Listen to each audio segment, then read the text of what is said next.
just to go over everything. And everyone that's in chat right now, you're free to ask me anything, but let's keep it to only questions of the set that I'm at, okay? So we don't like drift off to other sets. Smoking that Zaza, oh shit. Let's start with the first set, everyone.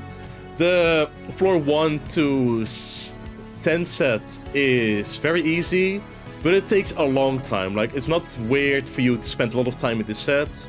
I think in this VOD, I spent around, I don't know, like 40 to 50 minutes. And there aren't really any bad mobs. You can walk around the wall and you will still be fine, to be honest. And it's okay to multiple, right? As you can see here in my VOD right now, I'm multipling and we can go a little bit further. And here are just 4 mobs like on me, right? I'm warrior. If you are a gunbreaker, you might need to use a regen potion and might need to use steel already. Until you get like Heart of Corundum, you're gonna need that regen potion. You're gonna need a steel to survive these big pulls. If it's like 4 or 5, you should be fine. But it's like 8 to 10, yeah, you're gonna need some more than that. Just the set's quite simple. The only mobs you need to be careful of are these guys over here, the grenades. What they will do is they will cast Explosion or Big Burst, as you can see here. And the problem is with the cast is, even though they're casting it, you won't see the AoE until a little bit into the cast. Now I use Liturgy, so it's all slowed down. But you don't see the cast until a little bit into the cast here. It's quite kind of hard to see. But you want to be really careful with these bombs over here. Every other mob is kind of easy.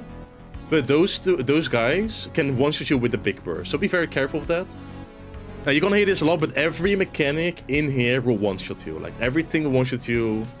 Be very careful. Dodge every mechanic. Some mechanics on low floors might not one-shot you.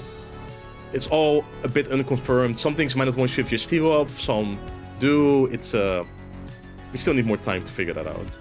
Other than that, we have Behemoths. Here I pulled a lot of Behemoths together. Eventually they will cast Meteor. You have to line of sight this. You cannot stun them. See, Eclectic Meteor. You have to line of sight this. You cannot stun it. You have to either witching it or line of sight it. And look at the cast, right? It's a really long cast. You can also outrange it, I believe. I'd never tried it. I didn't bother to try it. I just went out of my way to just line of sight it and made sure I will survive. You also cast Wild Horn, that knocks you back. Nothing too bad, just be careful you don't get knocked back into a trap, right? And I'm already gonna say it right now, throughout this entire run, I didn't fight a single big beast. The red ones. I'm fully ignoring them. And I would suggest you do the same. If you get the damage one, the Centaur, which I will point out when we encounter it, then I do recommend fighting it. Well, sorry, storming it, because then you get a 30-minute damage buff. But if it's like all the way at the other side of the map, you already cleared the floor, I don't think it's still worth still storm. Like if it's still at the start of a floor, I would recommend using a storm. Get rid of the mob, get your 30-minute damage buff. Also clear the floor while you're at it, and you gain massive value from it. Now, the rest of the set is quite comfortable. Everything else is just AoEs, damage, and nothing special to mention. Here we have the floor 10 boss. This guy will take a really, really long time. Let me check real quickly how long he actually takes to kill. He takes about, for me in this run, it took me around 6.5 minutes with strength on.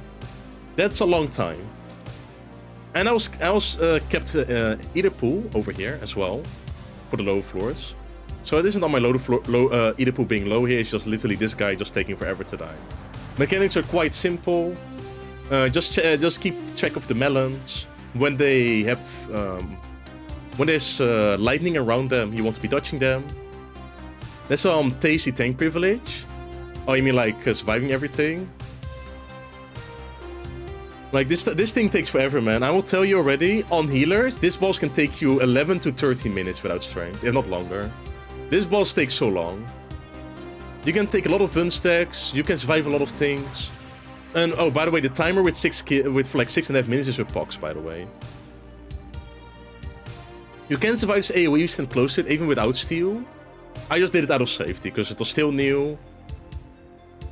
There are also numbers in the order of how these will explode. You can do 2 to 1, you can do 3 to 1. And if you get hit by one, you will not die. That's it for this set. We're going to the next set. Almost are quite comfortable. They just do some AoEs. I cannot remember any mob here being really bad or having anything unique that could like put your life in danger. I will quickly kind of go through it. And I highly feel like there's nothing bad in this set, yeah.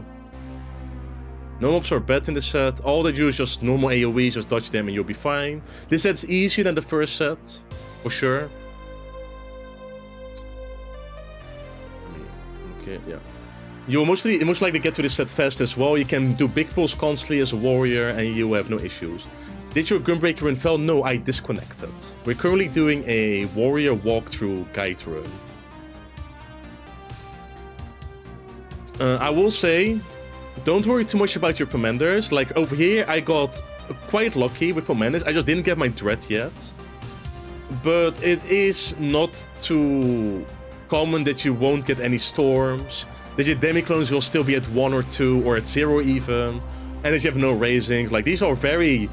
the drop rates of these commanders are really, really low. Especially dread and raising. So don't panic too much, but continue to try to check every chest as much as you can, right? Check every chest. Go on my expensive Ash. Oh god, I'm sorry to hear that.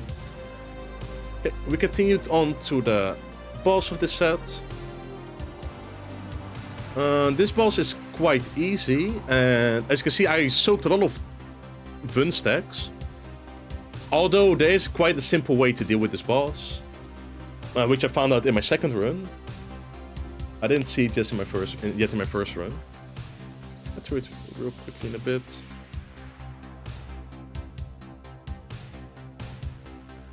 At the start of the fight, I'm going a bit too far, right?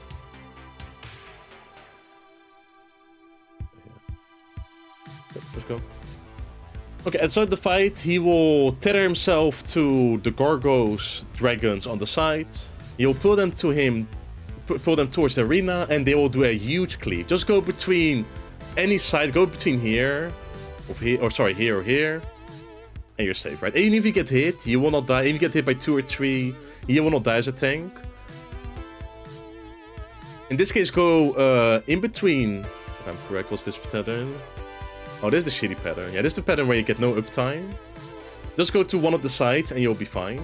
And again, if you get hit by it, you will not die, right? You just get a fun stack. At some point, I'll probably have like 3 or 4 fun stacks and I still survived. Now in this pattern over here, there will always be like 3 tethered to each other and then 1 all alone, right? Just go to the one in the middle of them. So like north-south, and the one that's in the middle of them, just stand in front of that one, kind of over here. Like a little bit below. Set on like over here and you'll be fine. Of course, there's a second set of tethers happening. Just go between the next one, right? So if you just go to the right over here, and you'll be safe. Like that. Very comfortable, very easy. Now there will be another pattern, if I'm correct, it's the last pattern. And you can also almost keep uptime on it.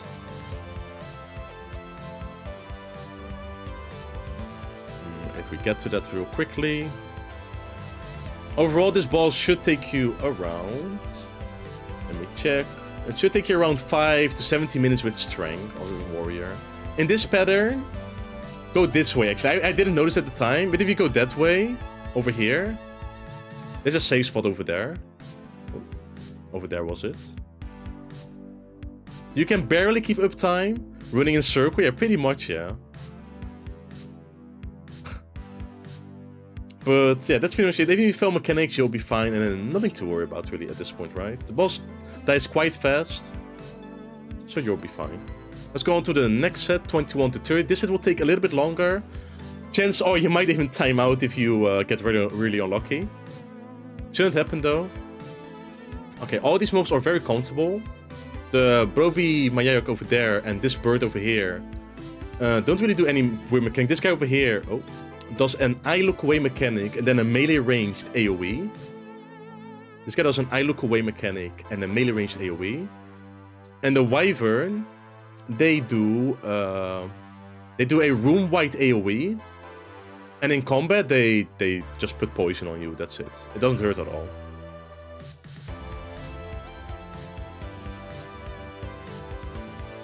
And you can do multiples, right? But it's okay to stop over here already, because some mobs have some scary mechanics. For example, the turret that we saw over there, right? On the other side. The turret over there enrages once it reaches below around 30% HP. And you need to kill it either really fast, witching it, or line of sight it. I never multiple them. And I recommend you to be very careful with them. It's just an instant one-shot if you get hit by it. So keep that in mind. We're gonna kind of talk more about mobs in this set already, because some mobs are a bit scary. There's the bird over there. There's the knight. The night patrol over there does nothing. He just does a line AoE and a cleave, and that's it. Yeah, these guys don't do anything. They are very harmless. Go a bit further.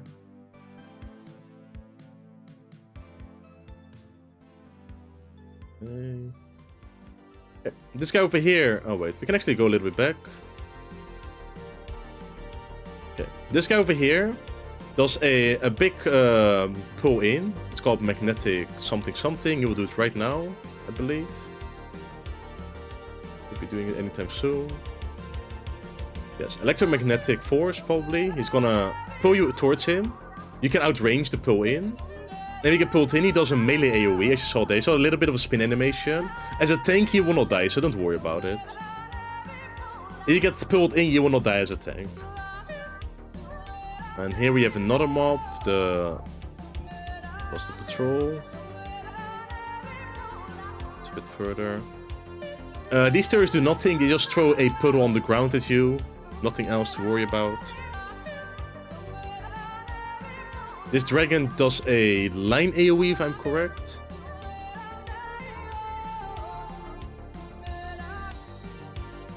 Yes. There we go. Just a line AoE, that's all. And you can multiple this mob.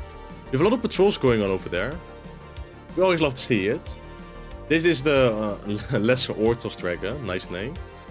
What he does is a big frontal cleave. That's it. It's really, really big, so you want to stay close to him. See, look at it. They do big AoEs. You can multiple them, as you can see. Just be careful you don't get hit, right? Because then you're gonna die.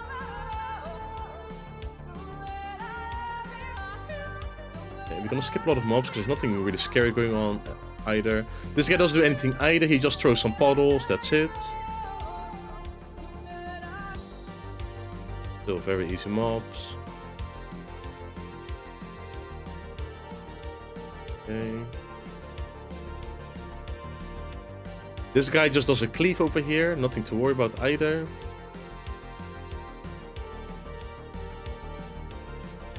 Nothing to worry about, just be sure to dodge it.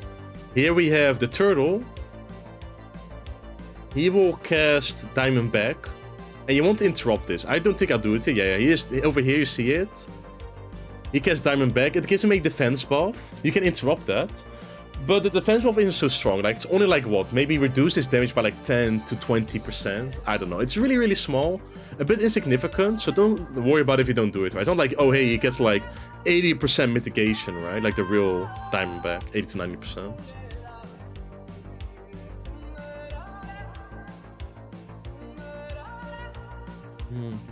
There's only one more mob to show at this point, if we can find it. I don't think we encounter it. It's what wiped me in my first run, if I can find it. It's a patrol that spawns on these floors. It's like this saber-tooth mob. I'm trying to look for it. Hello, Mikart.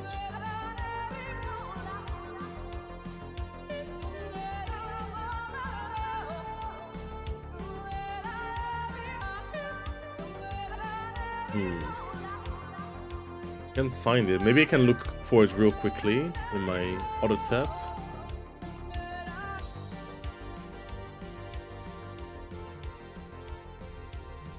Show it real quickly. In this one.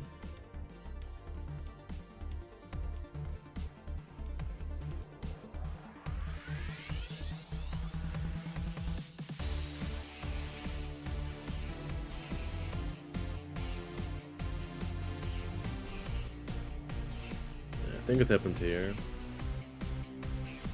Yeah, okay, it happened here. Okay, let me show you guys. Okay, so this is how I died the first time in my first run.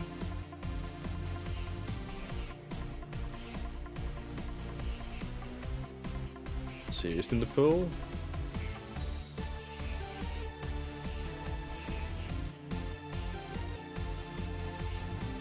It's in the next pool.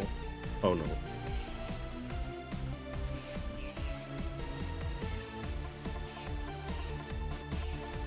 Just died in the pool.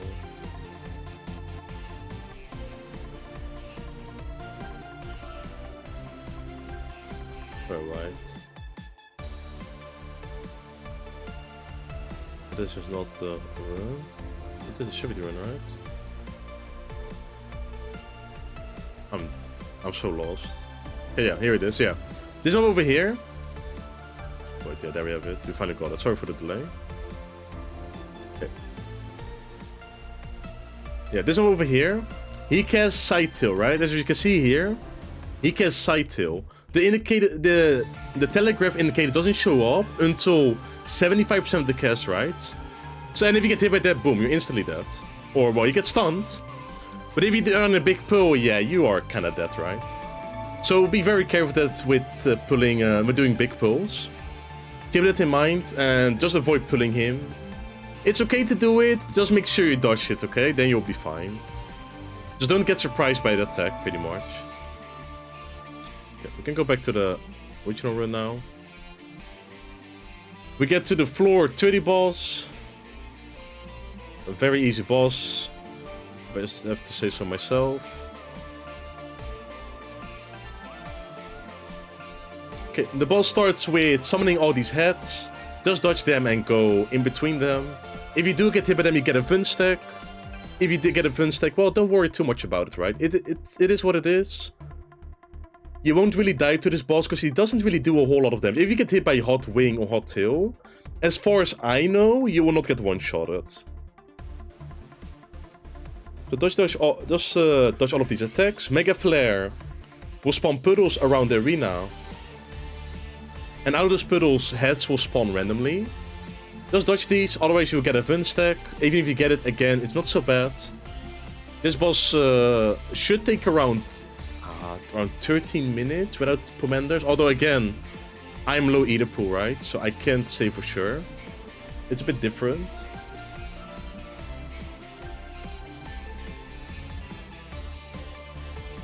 For me, then it will be for you guys, because I'm going in there with very low Ether pool. Okay, with strength, it took me around 8 minutes, this boss. Let's go a little bit back, because I forgot something to mention something. After the mechanic, you will get marked for prey. And just go to the side, to the left or something, to the left or to the right. A puddle will spawn below you, walk to the other side. And an AoE will follow you, and at the last AoE some heads will spawn. Careful, at the end of this mechanic you will either do Hot Wing or Hot Tail, so get ready to dodge that mechanic. You will do it right now. In this case it's Worm Tail. Worm Tail is out. You will do a line AoE through the middle, and wings, you will hit the sides of the arena. So just stay in the middle for that one. Out of those Hot Wings and Hot Tail, these heads will spawn as well. That's all there is to this boss. This takes a bit. And this set doesn't really have a lot to talk about, other than that the floor layout is a bit shit. If you get a treasure room, it's kind of sucks, and the respawn timers are absolutely terrible. And with Shapties, you can all multiple these mobs technically. This guy does an eye look away mechanic.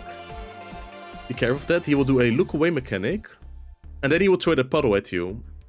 Pretty much indicating that if you do get hit by the look away mechanic, you are dead. There's however one mob that is pretty scary in here. Yes. The little spider over here, he will do a melee ranged AoE. If you get hit by this, you will turn to mini, and you will get one-shotted. And you will pretty much get one-shotted by Needle Spear that he just, or Spacer, Needle Spacer.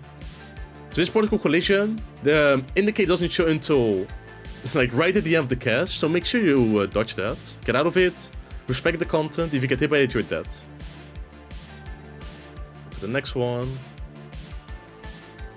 Every other mob here is pretty straightforward. They all just do melee ranged AoEs. Info on that. We can talk about the Gozu mob over here. He works the same way as every other Gozu mob. Maybe skip a little bit ahead. Chimera. Chimera works the same as every other Chimera. Rem out, Dragon Voice in. Careful of that. Don't think I have a minute hour cleared. Here it is. He will start off with swing. I've not seen another rotation yet, so I think he always starts with swing. Someone could correct me in chat if that's not true. And then he will use swipe. Swing is an I guess, a melee ranged AoE. It's a bit bigger than melee range. And then he will do a swipe attack, which a frontal cleave in front of him. That goes a bit far.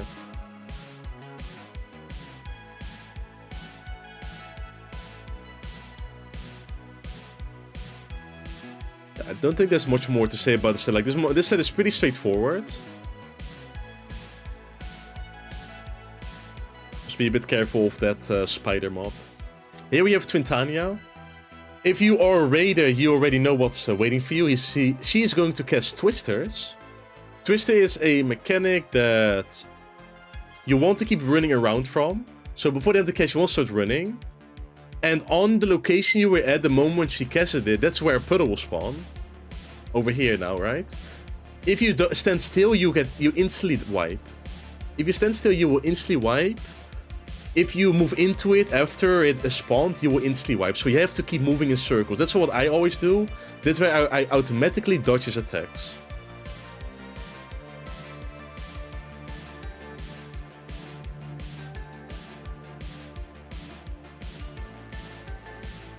Then he will cast some puddles around the arena.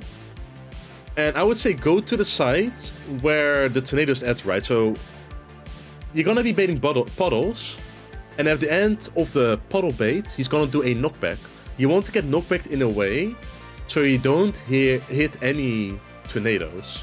In this case, always bait towards the tornado that spawns like in between these circles, right? So like this tornado, if it's like on the side of the two other orbs, that means this is the north, right? You want to stay away from it. So you want to look at this way. You want to bait. You put your puddles over here, like here and then here. Go to the middle and then go out. And then get knocked back in between these other tornadoes over there.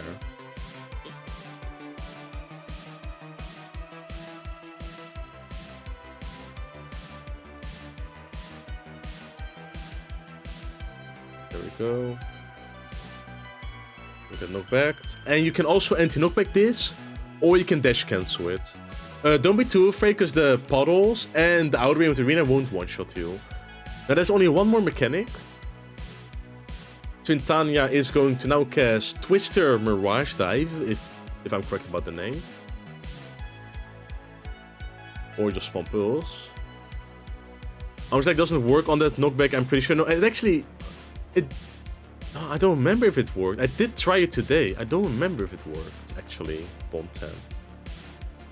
I actually don't remember. I did try it today. I don't remember, actually. I can't confirm nor deny it. I would say to people to just try it themselves. But I think it does work, for what I saw from my Grim Breaker. So after casting Twisted Mirage Dive, Twintania will spawn at a random cardinal / int-cardinal point of the arena, and they're going to dash through the middle, right?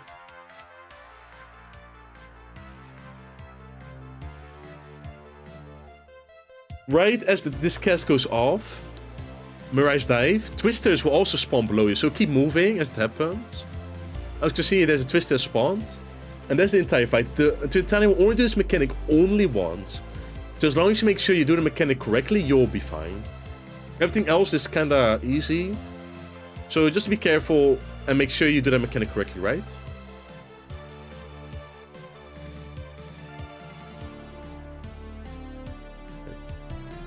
I remember Angelus tested it with Shurikens, but I can't double... Yeah, you can. Sure.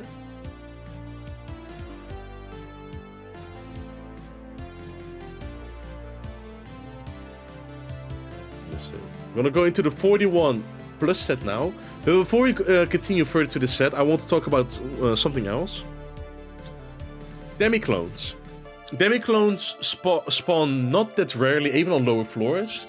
but they spawn very often on high floors, right? With that in mind, I recommend, if it's needed, just use one of these guys, right? Green is DPS, orange is Onion Knight, which is the highest DPS thing, Demiclo. The green one, the DPS, will also deal a lot of damage, and he will also petrify the mobs, but he deals less damage. And there's also a red one that will heal people when you spawn it. It will heal you and give you stone skin. And they all will still deal damage, right? I would recommend this tank to only have Onion Knights.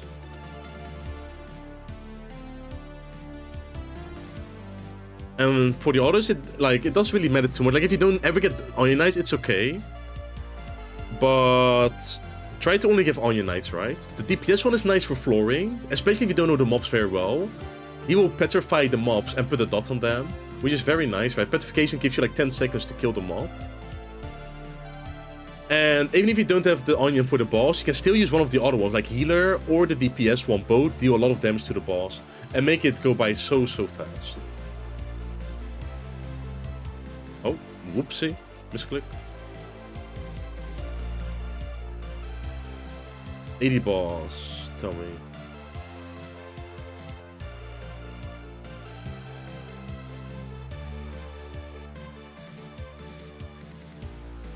Boss down, that shit was easy. Ah, nice dude, yeah, it's pretty easy boss, yeah.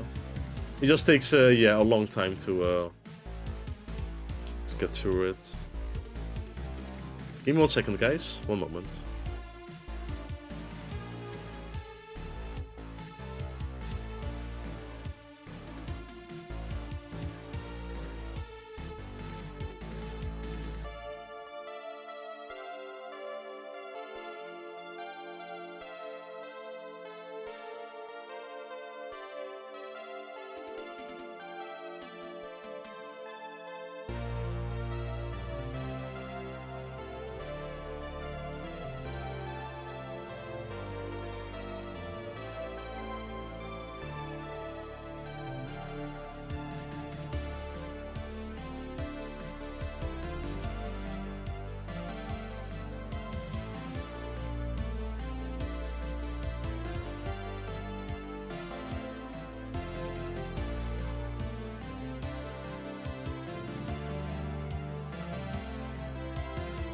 I'm back, guys. Sorry for the wait. Even if I found a mechanic without steel, it barely tickles. Shouldn't be that punishing taking it as a... Yeah, it's just that if you get hit by the donut or the hitbox, you just instantly die, that's all. So you get knocked back? Okay. Well, we can confirm then you... anti-knockback doesn't work on this guy. Okay. When you go into the 41 plus set, this set has some mechanics that can one-shot you. Well, again, every mechanic in this deep dungeon can one-shot you. It's more about the difficulty of them. This guy's very easy. Wait, can I still show it? Let's start with this guy, right? This is a proximity mob. He will cast a puddle, and if you stand behind him, he will use elbow drop. This is a one shot. Be very careful. It only happens if you stand behind him, so be very careful. It only happens when he does a cast or when you stun him. This other mob, all he does is just throw a puddle, and that's it.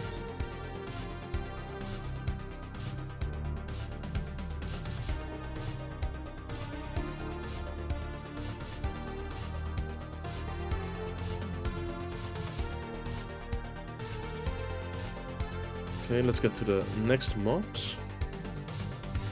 Okay, here we have a special mob. Nice.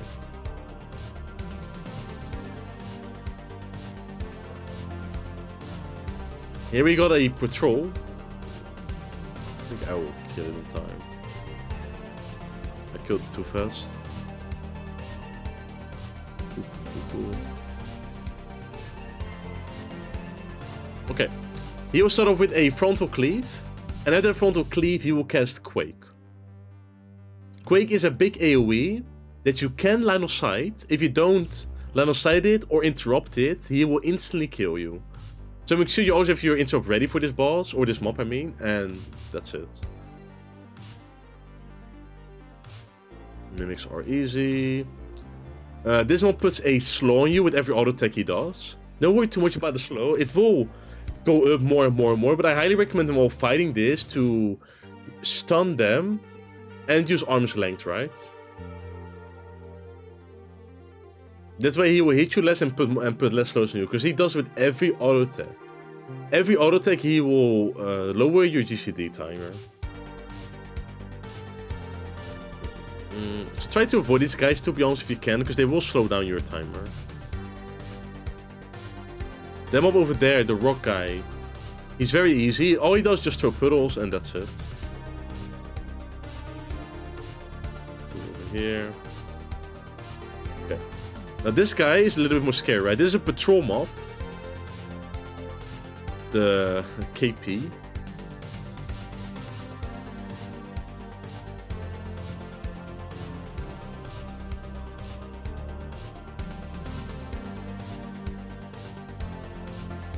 This mob does a double auto attack and torpedo. You don't really care about this as a tank, so don't worry a whole lot about it. As DPS, you might want to watch out. Then he will cast Galoop, which is him jumping to you and then instantly casting Bloody Puddle. This is a massive melee ranged AoE, and getting hit by this is a one-shot. So be very careful. Like, go all the way out. Like, I have no clue how big that AoE actually is. But if you do get hit by it, it's the end of you. These guys over here, when you fight them, they put a haste buff on you. And they will start hitting you with tank busters. They aren't too hard either for the tank. So all you have to do is just chill. You can fight them. You don't have to really use blood wetting, most likely. You can stun the haste cast they do, however. But it doesn't really matter for tank, to be honest. Go a bit further through it. Here you have the Gobu. Let me go a little bit back.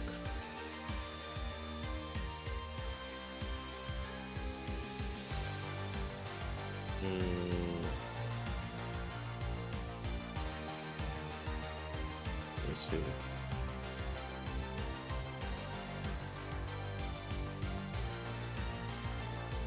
Can't find it. I'll leave this at this. Did I put a Gobu before? Oh, here it is. Found it. Okay. No, so after this.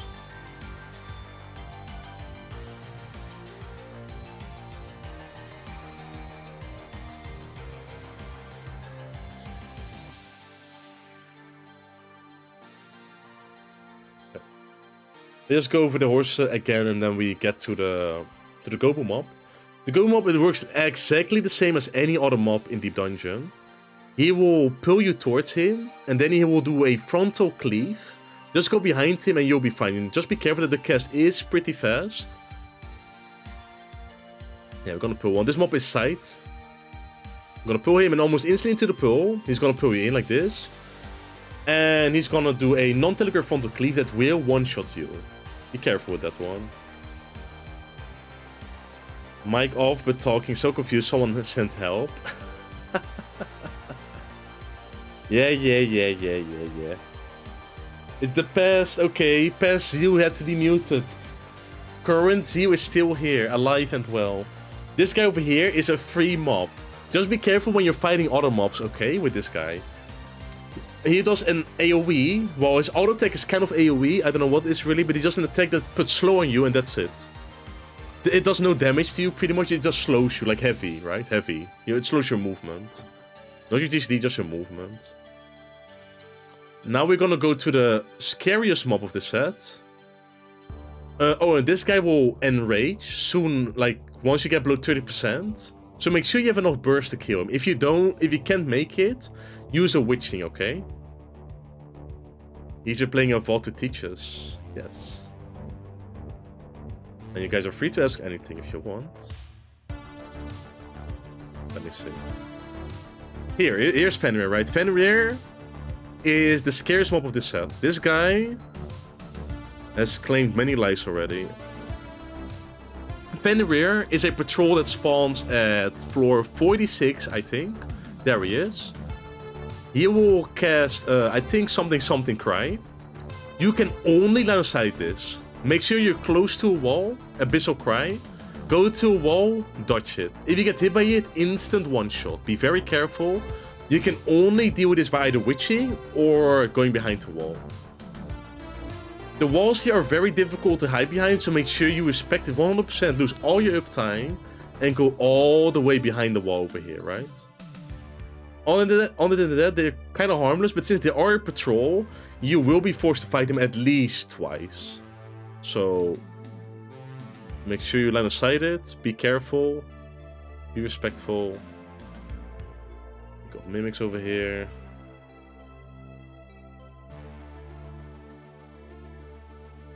Okay. Here we have the...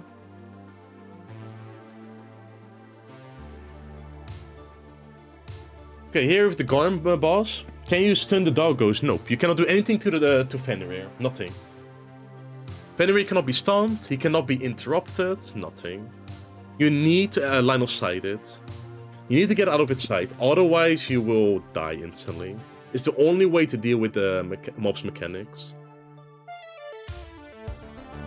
Here we have the Garm. The Garm does some casts like Songs of Thunder and Ice. It can also be Songs of Ice and Thunder. It pretty much showcases the order of his mechanics. So Song of Thunder means donut AoE first, and Ice, and then like it's donut AoE Thunder, Ice out, melee ranged AoE. So now I have to go in. For example, I go in and then go out. Easy peasy. It's safe.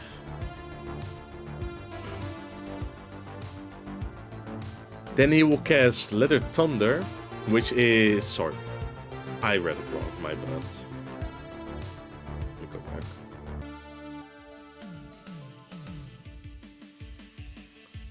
Yes, here. You will cast Left Breathed Thunder. It will exactly say what it is, right? As it is. So left breathed, right breathed, right? It can either be Thunder or Ice. It can be worded a bit differently for Ice. And just go to one of his sides, right? So now it's left, so he will cleave this side now. Now, soon after that, he will give you a tether, which you can break. You need to outrange the tether, right? So we're going to break the tether here. He's going to do Thunderous Cold, as you can see in the cast. It's kind of hard to see now, but he says Thunderous Cold. After this dash, he will do Thunder first, and then a Ram's Voice. I think in this case, I ran out. Yup, I ran out. And got hit by Dragon's Voice. Look how little damage it does. I know I have Steel Up, but no other mitigation. Look how little damage it does. It should show you how little damage it does, right? Hey Miriam, hello. Even if you get hit by this, it deals no damage at all. Like, if you're a DPS, you probably will survive it still. And then he does Ram's Voice. So now I get hit by Ram. I was like, oh shit, clueless. I got hit twice. This with Steel. Normally I would be like, I don't know, 30% HP maybe. But the ice is like 4 seconds. So I have time to move from this right-breaded cold. So now you see right-breaded right-breaded cold, then English. Put the other side ASAP. And that's it. It can always be lightning first and then ice. It can always be ice or lightning. You just have to pay attention to the cast. Oh, there's also this mechanic, but this mechanic is really, really simple. He spawns a puddle, an orb, that will just follow you around. Just keep running in circles. Just keep running in circles over and over, and you automatically dodge the mechanic. He will stop floating after you and then explode. He again left-breaded Thunder, he always does it after that. We're gonna go through the rotation one more time. To showcase maybe a different pattern. Here it is, Cold and Thunder. So now, because it says Cold first, he's going to do Ram's Voice first, and then Thunder.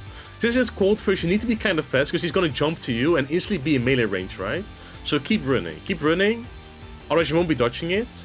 Ram's Voice, Dragon's Voice in, that's it. So Cold means Rams, Thunder is Dragon.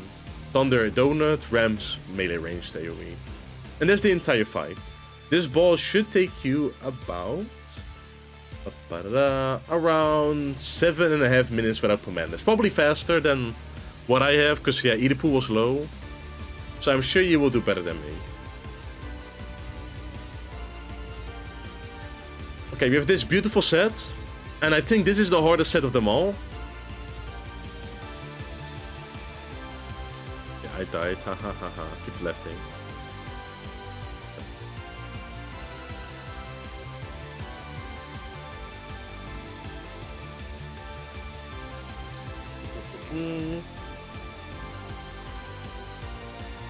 And I wish we had the option on PC that we could like skip like 30 seconds really fast without needing to deal with this long ass timeline. Okay, we're starting with the Floor 51 set. Floor 51 is considered by me at least one of the hardest sets. Time-wise, it's not too bad, but the mobs are very scary. So this is the set where you need to pay the most attention, right? And I figured, hey, let me try something. I'm gonna raising, just in case. Which I think... Yeah, let's pop the strength. I want to test something risky. Real smart, right? Yeah, he's completely right. Like, why would I pop a strength? Why do I want to test something? Really smart. Okay. Very, very smart. Hahaha. This mob will cast Gelid Charge. You can stun this to avoid it. I didn't know at the time you could stun this one, so I didn't even try. And he'll give himself a 6-second Ice Spike buff. If you hit him, well, the video will speak for itself what happens.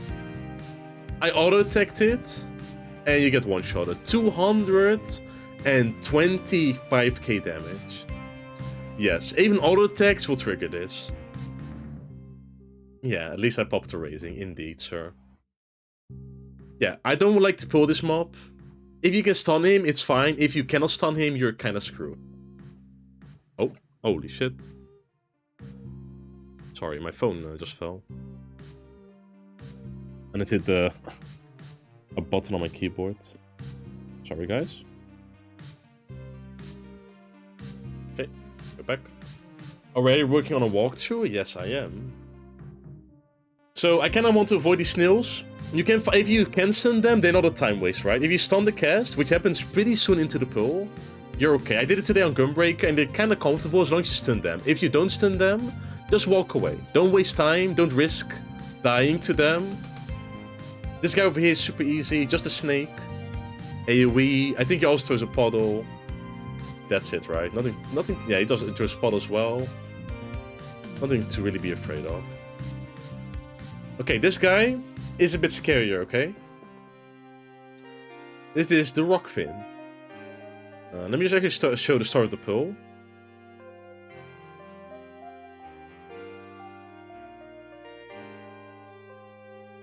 Let me go a little bit further back.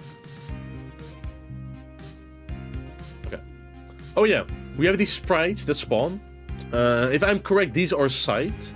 You can see the sight by this arrow. Someone can correct me if they are proximity this time around. Normally speaking, the ice sprites are sight. And this indicator over here will show you where they are looking, right? If you target them, it will show you where they're looking. So that gives you a nice way to dodge them, right? However, if they die, be very careful. They will pretty much leave a grenade behind. He dies. And as you can see here in the cast, on the spot where he died on, he will explode and one-shot you if you stand there. Right now, you see it here. Boom. If you get hit by that, you're dead. So be very careful. Walk out of it in time. Don't die. Don't fall asleep. Keep yourself awake. Ice Sprite, Suicide Bomber. Be very careful of that, okay? Here you have the Rockfin Patrol. Since it's a patrol, it's really hard to avoid this mob. Soon into the pull, he will cast Aqua Spear. You cannot stun this mob. You cannot interrupt this cast. The only thing you can do is line of sighting this mechanic. Again, a line of sight only mechanic. Get hit by this and you're dead. You must line of sight this.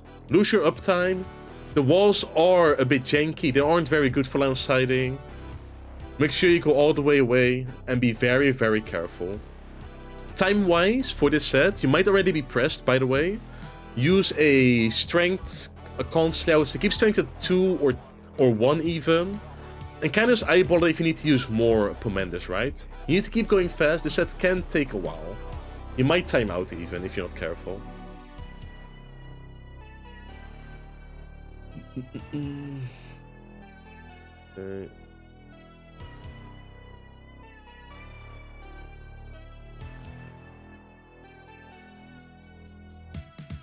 Okay. kind of just looking what my character's doing. I've been spending almost 6 minutes on this floor, by the way. Wait, right? We're gonna skip a bit ahead. There's no more other interesting mobs here.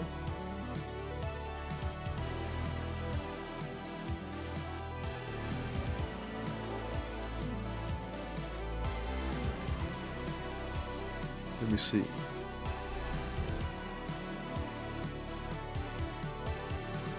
Here we have the Banshee, or as we like to call it in the Deep Dungeon community, the Onryo.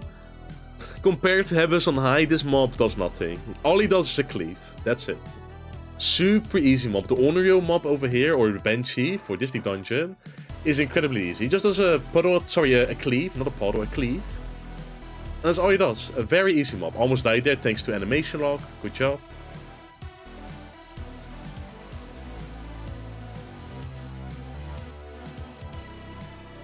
Here we have another scary mob. Here we have the Scorpion Patrol. Be careful when you fight him. He is going to put a heavy on you, and then he will cast Tail Screw on your location. You want to see it right now, boom, get heavy. The moment you heavy, start running away, right? Start running away. Keep walking, so you can avoid the Tail Screw cast. If you do get hit by Tail Screw, you get put to 1 HP. It's not the worst, as long as he doesn't auto-attack you. But you do need an instant heal, right? Since if you're a warrior, you just need to press equilibrium and you're fine, right? So nothing really too much to worry about. But yeah, do be careful. Keep staying away, because I almost died to this today. And if you think you're going to die, just home gang, because animation is really late for you to die, pretty much. You have heavy again. I'm moving out of it.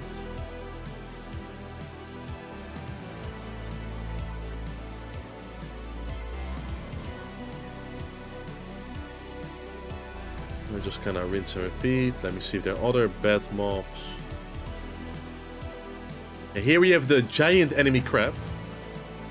I don't know if I showcased in this vault. All he does is a frontal cleave. But if you go behind him while he's casting that attack, he's gonna cast elbow drop. So if you go behind him and while he's casting something, he will do an elbow drop and try to kill you like that. Similar to what we talked about the blue demon mob from the set before this, right? Well, let me put the music on. Yeah, it doesn't show here. Well, nonetheless, he's a very easy mob. Just yeah, be careful when you step behind him. Yes, the commentary will be on YouTube for sure. Yes, yes. And again, right? Time-wise, we are okay. But I was rushing. I have low ether pool still. Once again, I was doing this with low ether pool, and I was told the boss is going to take a while, and it will. The boss will take me quite a bit to do without commanders, so we have to hurry this up, right? We have to go a little bit faster. If it's really as long as people were told me at the time, I have to be at the boss within 15 minutes, right? So we have to go a little bit faster now. So I'm starting to rush a bit more. Maybe I think I already used the storm commander because I died before. Don't panic, however. Here we have the Monk Patrol. It's kind of hard to showcase the mechanics like this, because they're kind of slow by liturgy. But they start off with a cast called Sucker, which will, you know, suck you in. And then they will do a point-blank AoE. So it's gonna suck you in, whoop, and then it does an AoE, and that's it. It's a lot faster than what it looks like here. If I see a pull on the next set, I will showcase it again. Not too hard of a mob. Just be careful of the cleave after the suck, right? Okay, this mob is one of the scarier mobs of this set, right? This Mr. Orthos Zaratan, he does a frontal cleave. They have to go behind him. The cast is normally a lot faster. I think actually I will go to the next set, because it's kind of difficult to show how hard mobs are like this. I'm gonna storm this, it seems. Seems like I decided to storm this. And this floor. There we go.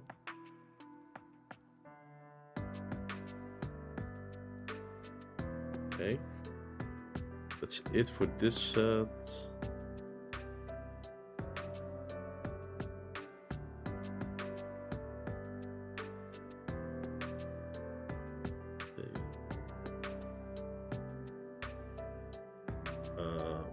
What's he doing? Oh, I got a free storm. Oh.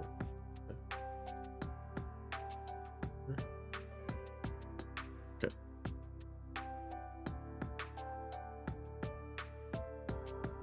Okay, you found it. Okay.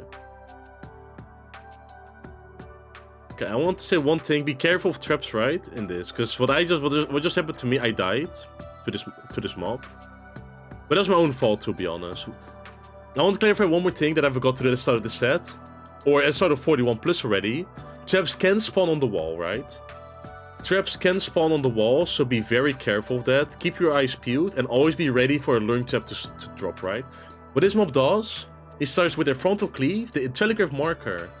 Doesn't show immediately yet, right? You just use sewer water, sorry. And that's always a frontal cleave, always. Always a frontal cleave. He will do it in the front and then to the back.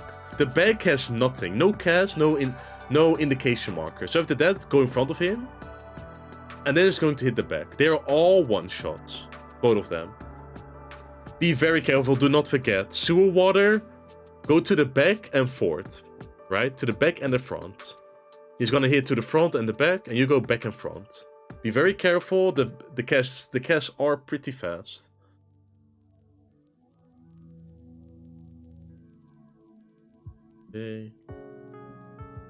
Okay, here we have the Stingray.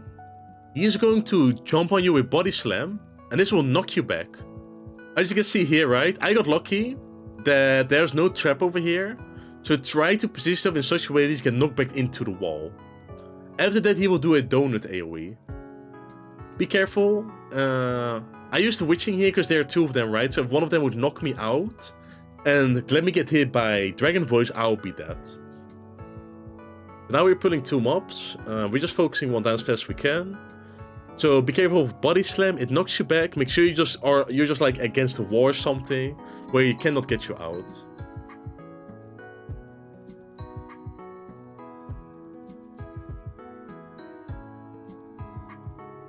Ay, ay, ay.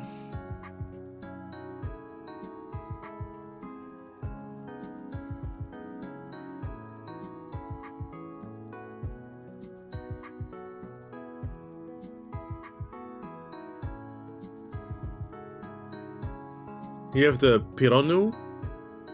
This is another very easy mob. He doesn't do a whole lot. He just does like a frontal line AoE. Let me check. Oh, I went back actually. Just a frontal line AoE, nothing to worry about.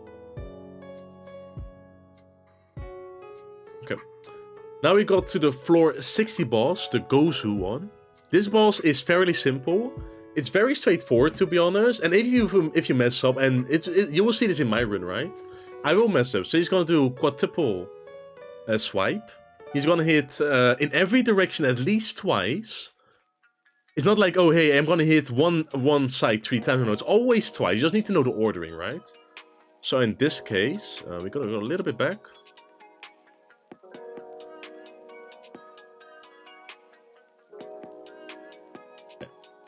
I know already from memory, he's gonna hit the front, then the back, then my side, then there, back there, and he's gonna do it again. So yeah, so he's gonna hit the same sides twice. The way you can kind of see this, because for what I noticed, he only has 2 patterns. He's either going to hit the front like in a circle, right? Sorry, also in order. So he's gonna hit here, then here, then here, then here, and then the second round is also again on the same locations, or he's gonna hit west twice. So in this case, I just like to call it double north, right? Or just same pattern. Let's call it the same pattern, right? So after he hits the north, you just go rotate to north. Once you hit the side you were on, either west or east, you go back into it, and then you hit the north. He's gonna hit the north again, and then you move into it, and you are fine. Even if you get hit by this, and we'll probably see me getting hit by it once or twice, you're still fine. This orienting groan is a knockback, so just stay close and you'll be fine. You can dash cancel it. I think you could arm's length this one, I'm pretty sure. Although you have all the time in the world to react to it. He's gonna do a bullish swipe, it's just a frontal cleave. I mean, it should speak for itself what swipe and swing do. Because a lot of mobs in here will do it. Here we have Thundercall again. You'll spawn orbs randomly around the arena. The exploding rotation is really, really small. It's really, really small. In this case, he's hitting the west side of him twice, right? So now we go over here. And it's gonna hit this side twice now. So that means we can stay north easily. I think I'm gonna get hit now because I'm sleeping. Yeah, there we go. Boom. I got hit, it was 40k. That is no steal, by the way. No steal, I got hit. Maybe I get hit. If I had 4 HP, then it's okay. Maybe I get one more time at that moment while being low, I'll be dead. He's gonna use swing after that. So always after that mechanic, the quadruple swipes, he's always going to use a swipe or a swing attack. With the swipe while being automatically dodged and swipe being actually, the wipe one being actually a bit dangerous. The melee range one, the swing. Here again, let's see what he does. He's gonna hit north twice, so immediately you know he's gonna hit north twice. The entire pattern is the same then, so he's gonna do the same pattern twice in a row, right? And look how small these puddle AoEs were, right? So he's gonna go north now. Go to the side, and that's it. So if north is twice, then it's the same pattern. If left is twice, then he's gonna reverse the pattern. He's gonna go back around. Bullish swing, and that's it. This is for the set. I believe I saw this set pretty early. Let me see. The boss. I saw the boss around 15:45, right? The boss took around.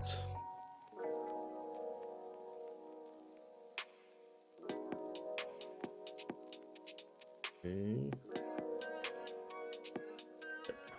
It took me with my low EDA pool of 85 around, let's say 12 minutes. A bit longer than 12 minutes. Let's just say 12 and a half, right? That's how long it will take me. A little bit longer maybe because my burst is coming late. And that's with low EDA pool. You with high EDA pool, as you saw already with Gunbreaker, it went so much faster, right? So I'm not really too worried.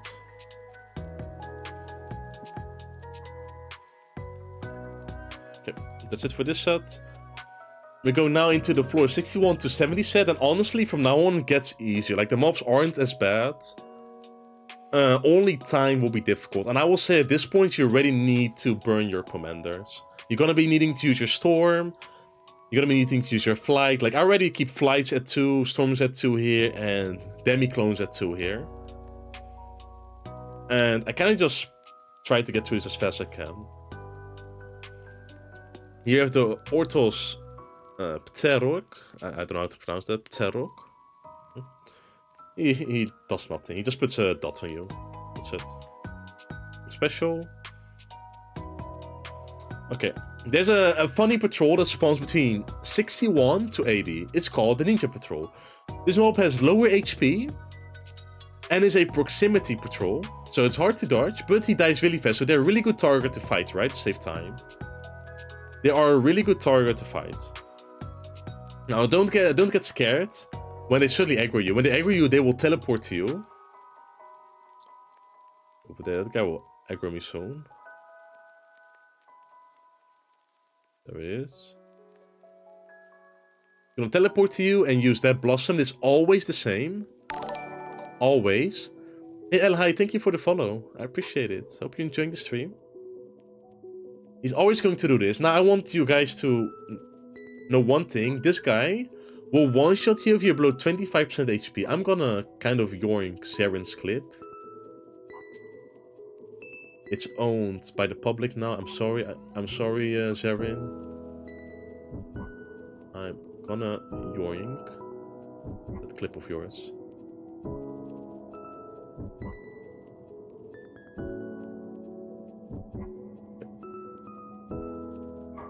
Okay, so Zaren over here was fighting a ninja. And as you can see on aggro, they will teleport to you, right? The teleport does nothing. They just, it's just a gap closer. But always after it, they will do Death's Blossom and AoE. However, if you get below 25% HP, they will murk you. You get one-shotted, and it's over. In Zero's case, he stepped on a mine, accidentally, and boom, instant death. Instant, like, no hesitation. Instant death, man. And he even came back for round two, like, holy shit. That's fucked up, right? Horror story. Absolute horror story. So if you're ever gonna do a mine play, do not do it when these guys are around. They will murk you. They will kill you on the spot. I wanna just see it again. Like, he just jumps to you, boom, you're dead. He's going away, he's coming back, he wants to kill you again there. So that's it for the ninja. But on that, they're very easy mobs. Like, if you, as a tank, you will never go that low, right? Unless you're doing a mine play. So just play it safe. And I would say these are your biggest targets to fight, because they die a lot faster than other mobs. Okay. We suddenly got really fast through these sets. That guy does an AoE around him.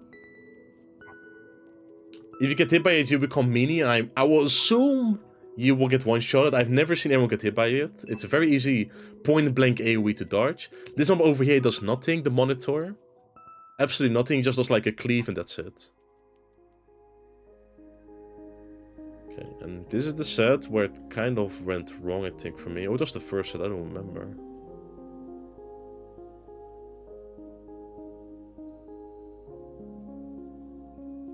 Okay, it was this set. Sorry, this floor. Okay, what happens is, and that's good to know, if you ever pop a luring, or you get in a situation like I do over here, I want to escape from the key and just fight this mob over here, but then this mob aggroed me, and then the other one aggroed me. So this is starting to get really, really bad. And this guy over here will cast an AoE, right? Peculiar Light. Oops. Every mob hit by it will get evasion bonus for 3 minutes. This is one of those things you will never know unless you do something stupid like I do right now. 3 whole minutes. This guy over here, by the way, does a cleave and a big AoE. They all have evasion bonus. I was thinking of using Storm and just getting rid of them. But at this point, I was too stubborn to use it. And my god, it took so long to kill them. Evasion, it's so trash. It's really bad. Don't do it. Don't do what I do. I think using Storm was better here. I lost like, I don't know, 4 minutes of my time. Okay, I lost like 4 minutes to that. Here we have a patrol, which, go back. Yeah, let's get the other one as patrol.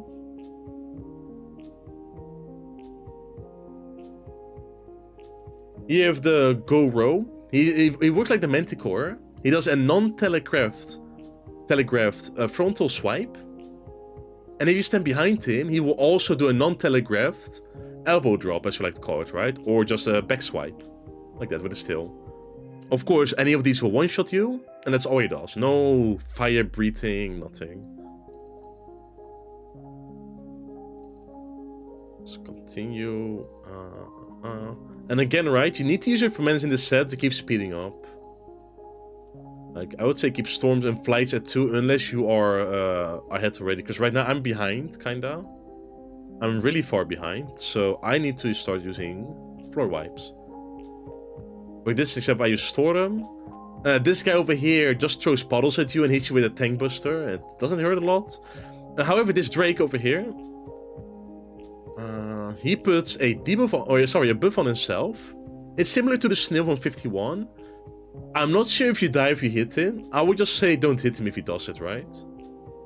I don't think we'll see it here. I think I killed him too fast. Yeah, wait.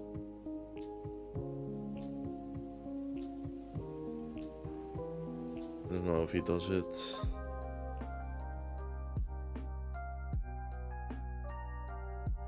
Here we are doing a mine play. I think that's also, well, not mine play, storm play. It's nice to see, right? I just pull all of them, use home gang in case I do die. And that's it.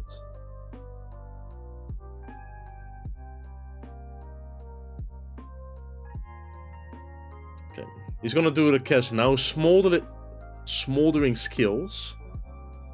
This gives him a blaze spike, and I would assume if you hit him, you die. It is there for 6 seconds. In this case, I didn't do any AoEs, luckily enough.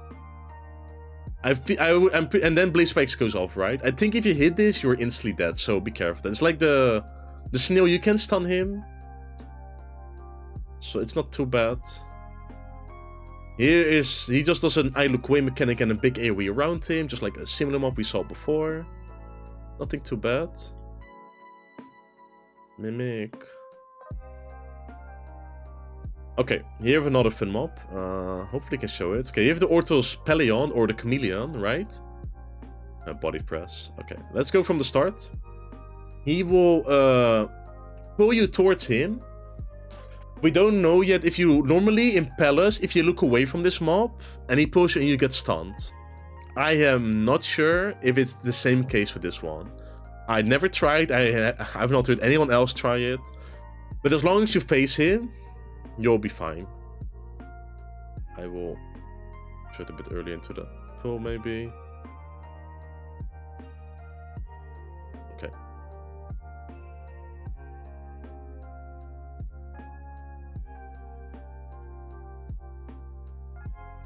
We got Corrigans, we got Cuties. Guess we'll got them later. This guy over here will kick you in the face. That's it. He will just knock you back, and that's all he does. Like, nothing special. Just a knockback. Nothing to worry about. And of course, you pull both of these guys by accident.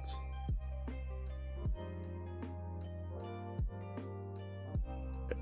Here we have the floor 70 boss. This boss takes a long time. It took me, with my low ether pool, around 14 minutes to kill. And that was with strength, I think. Yeah, this was with strength. Like, my damage was really, really low. My damage was super low to fight this guy. And with strength, it took me 14 minutes to kill him. He's gonna tether you, break the tether. And now he's gonna use a cast, right? Preternatural turn, which is a melee range attack. So just go out. I think a better way to indicate this, if he's glowing, he does a donut AoE. If he's not glowing, he does a big AoE around him. Instead of looking at the name, I just look at the animation. So if he's glowing, donut, no glowy, then it's melee. There's an AoE around him. Roar means that puddles will spawn all over the arena. And just dodge these. He will spawn some crystals that will be used for the next mechanic. And I think it's good that I show that I felt this mechanic a lot, because I thought there was no safe spot over here. Anyways, in this case, there's a donut AoE, so close donuts to stay in. And these crystals will explode. Over here, like this. Just stand in front of the crystal that's furthest away, right? Maybe it's better to show this now, like this. These are the crystal placements, right? There are 3 close to each other and 1 far one. You will always, for every mechanic in here, always go towards the far one. In this case, if it's in, you just go to the far one, stand a little bit in front of it, or like in the edge of the boss, and you will dodge the mechanic. That's it. And if you get hit by the mechanic, you will still survive. So don't worry about it, because I've gotten hit by the mechanic myself at some point in this run. Now, of course, we're not going to watch the entire video. He also does a tank buster. I mean, as a tank, you don't really care, to be honest.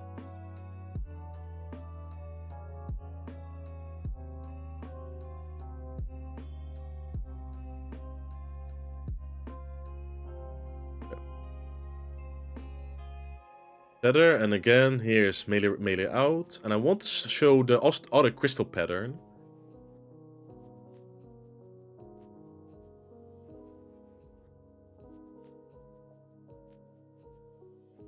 Roar again. And these are all the mechanics he does, by the way, right? There's not a lot of variation to them. It's quite easy, it just takes a really, really long time. So let's just watch what he does here. I hope he does the other mechanic. So if it's like out, right? He does either in or out, right? Donut AoE or point blank AoE. So in this case, point blank AoE. This is wrong where I'm standing. The safe spot is over here. Like, you need to go all the way out. And the safe spot is somewhere over here. In this case, I mess it up, right? I get hit by 2 of them. I have steel up, so even without steel, I would have survived, I think. But it is survivable. Like, even if you fuck up the mechanic, you are still fine. I got 2 fun stacks. Just healed up. I do have steel. I think without steel, I would have been fine. I should have popped a mitigation, just in case, because I wasn't sure. Because in my group run, I went to that side, and I thought it was wrong. So I continue to go to the wrong spot every time here. So if we go a bit to the end, because right at the end, I think we... I remember doing the mechanic. Right over here. Okay. Okay, here you see it. I want to make sure I do it correctly this time. So I didn't kill him. And here it is, right? So you go to the crystal that's far away. And you stand kind of over here. Right next to it. And you'll be fine. You also still have time to like move. When you see the cleave. So it's not like, oh hey, I need to be exactly the correct spot. You can always adjust like for like 1 or 2 seconds. Hey Kisaki, thank you for the follow, by the way. And that's it for this boss. This boss took such a long time, and I did this with strength, by the way. But that's with low Eater pool. I think it went a lot better in my Gunbreaker pool. Hey, Not Yeti, thank you so much for the follow. Welcome. We're going now into the next set. If anyone has any questions, ask me, because this set doesn't have a lot of mobs. But feel free to ask me if something is missing, right? Let's see. Okay. As a tank, I like sort of this set with mind plays, right? I mean, every tank should do this. 71 to 74, just like in every other deep dungeon, right? Oh, oopsie, my phone fell again. Just like every other deep dungeon, the first 3 floors of the turretless set has mines, as an increased mine spawn chance. So you want to be looking for mines. We use mines. I already used it, and I just pop a steel out of safety. I don't really need it. I pop all my mitigation, but then again, I don't need steel for any other mob in here, right? Like, there's no use for me to be greedy on that steel. Just use it. It's whatever, right? You don't need it for any mob in here, so just use it for the mine play, just out of safety. Just pull as many mobs as you can. Use a witching, because in this deep dungeon especially, the mobs do a lot of mechanics, right? Especially at this point in my run, I had no clue what the mobs did. Like, I was slowly relearning what the mobs were doing. So I just did the most safest stuff possible. I just put like as little as possible, went as fast as I could. But since my Eater pool is kinda low, and I took really long to like pull all these mobs together, right? I don't think I need to kill. I don't think I killed him in time. I'm not sure. Let me see here. Anyways, you pop home gang. Always pop home gang for these mind plays. Pop home gang. Use your blood wetting. Heal up to max HP immediately. Yeah, as you can see here, I do kill him in time, I think. Yeah, I do kill him in time. I think, yeah, I wish it again just in case so they wouldn't one-shot me. Yeah, I started too late with this thing. If I had higher Eater pool, they would have been dead to it. Like, this is an Eater pool issue, not like anything else, aside from me starting really late with like taking them down, because I really want to get the entire test room in it. And it's okay, right? Just use the witching, like, it's okay, don't worry about it, you'll get it back. And you saw, like, in that small instant they got off the witching, they dealt a lot of damage, so it's good. I felt like it was a good idea. More like skill issue. Look, I didn't want to say it, you said it. Now I can brand you as being toxic, Puppet. You're so toxic. How dare you say that? That's so mean of you.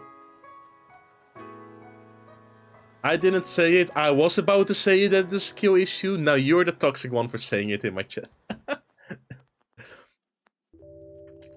yeah, the headpad. There it is.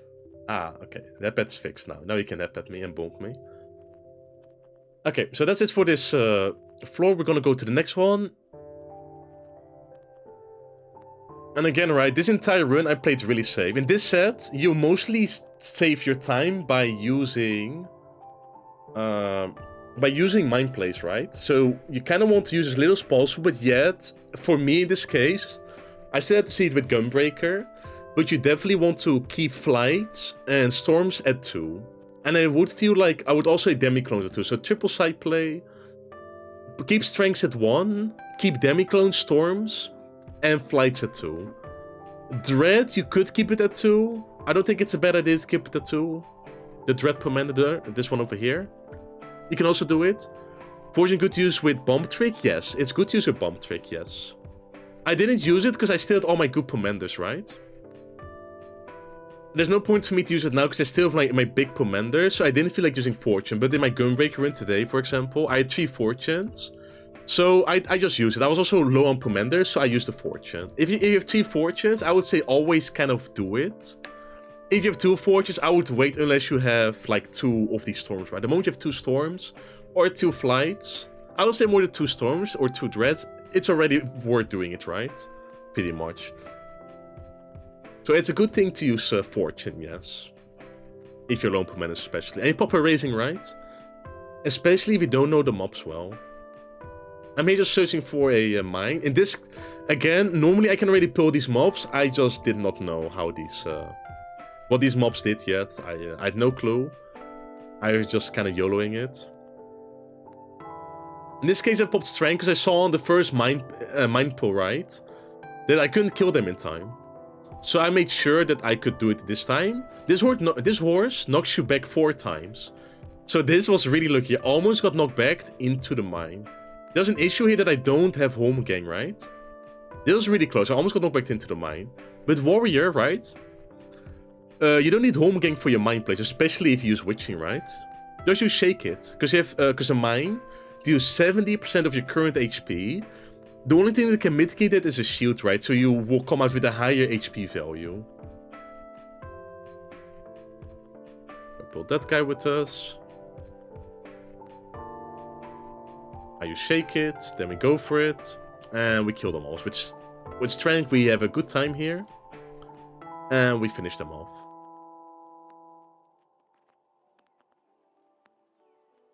Just like that. It's a really small pull, but I want to repeat one more time that, you know, I didn't know what the mobs did. I didn't want to pull them because every mechanic can one-shot you, and I did not want it to ruin my run. We still have to get some kills now.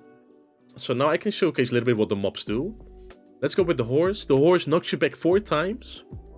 And that's all it does. That's a ninja. Careful when doing mine plays. Do not pull a ninja during mine plays, okay?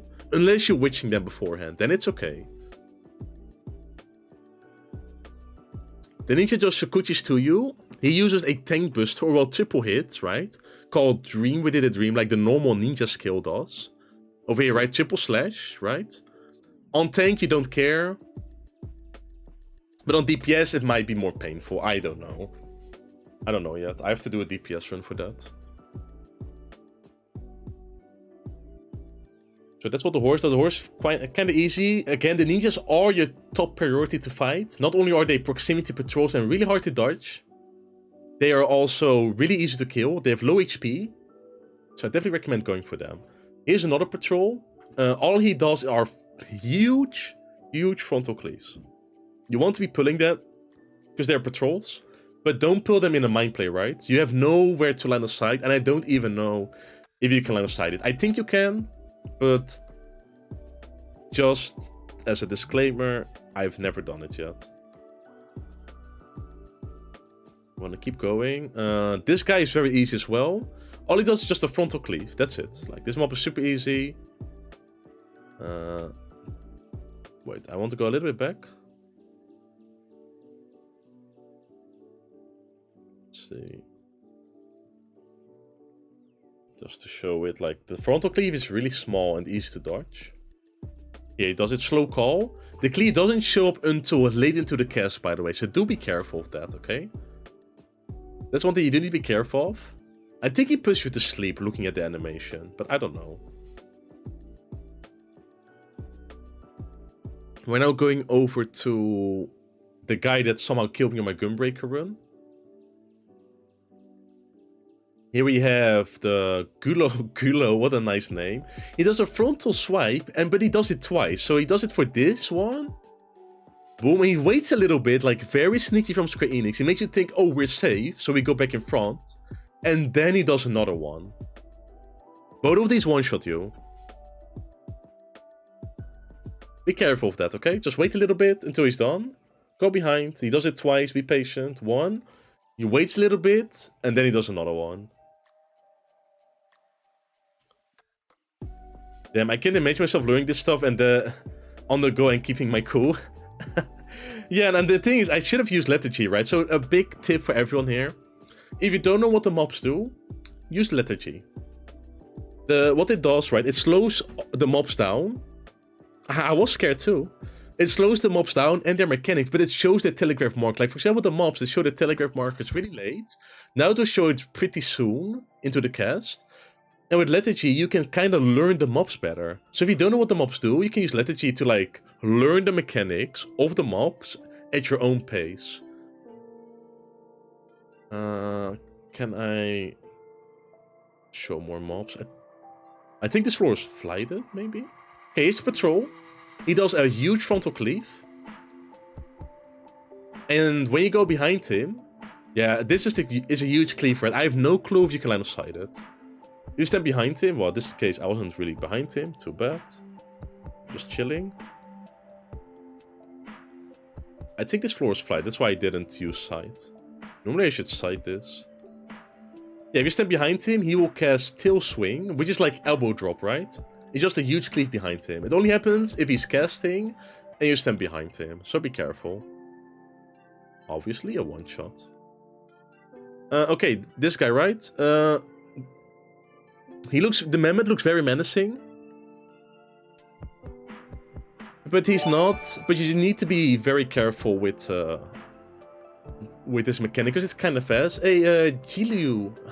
I'm so sorry. I don't know if I pronounced your name correctly. Thank you so much for the sub. Jiliu.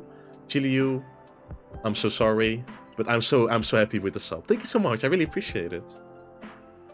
Okay, we have the Mammoth. He does a dash to you. So he dashes to you very soon. After the dash, he instantly does a melee ranged AoE. Here it is. Here's the AoE. Instantly does it. You need to move away. After the dash, move away instantly, right? Like, no second thought, just run away. Like, don't try to greet anything. He does it here again, right? Dash, no cast or nothing. AoE right after, and the cast is already almost done, right? Like, before you see the AoE even, the cast is already almost done. Like, it's ridiculous. You need to know this beforehand. Otherwise, you will die. Thanks for being so detailed with explaining. I appreciate it. Thank you so much. I'm glad it's helping people out. Here we have the Beast mob right in front of the key. Yeah, it's the regen one. I ignore it. This mob is completely useless to kill. There's no point in doing so, so I just try my hardest to ignore it.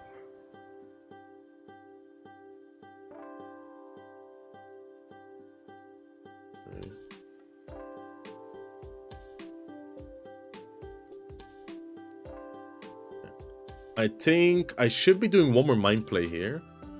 I guess I got a free Demiclone on the last floor, that's why I didn't do it. Okay, one disclaimer, I never pulled this mob, I think, over here, the yellow one. I honestly don't remember what he did. I think... he did like, I don't know, he did like a melee AoE attack. I need to look at a VOD for my group run, what he did.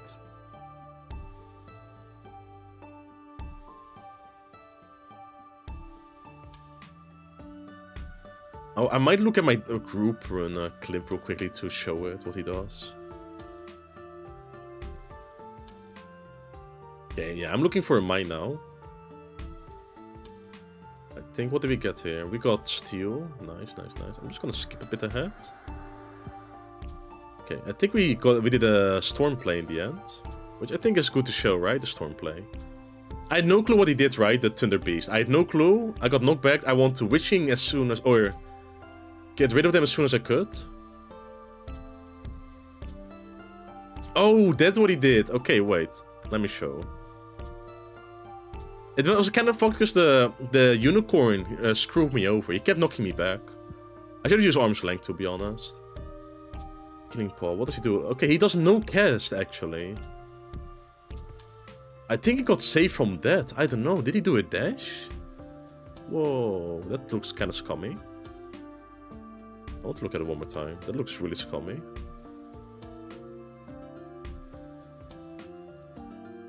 I never pulled this wolf either. I think he just puts a dot on you. The dot. The wolf, I mean. Okay, so we didn't get a mine right, so I decided to storm this floor. I had no strength running anyway, so it's like, yeah, it's the best thing to do, right? I think I almost died to this guy. I'm gonna keep paying attention to his cast over here.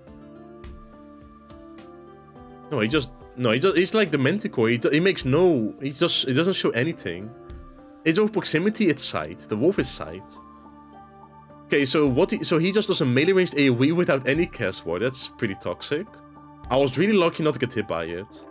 It seems. Damn, okay. I got really lucky there.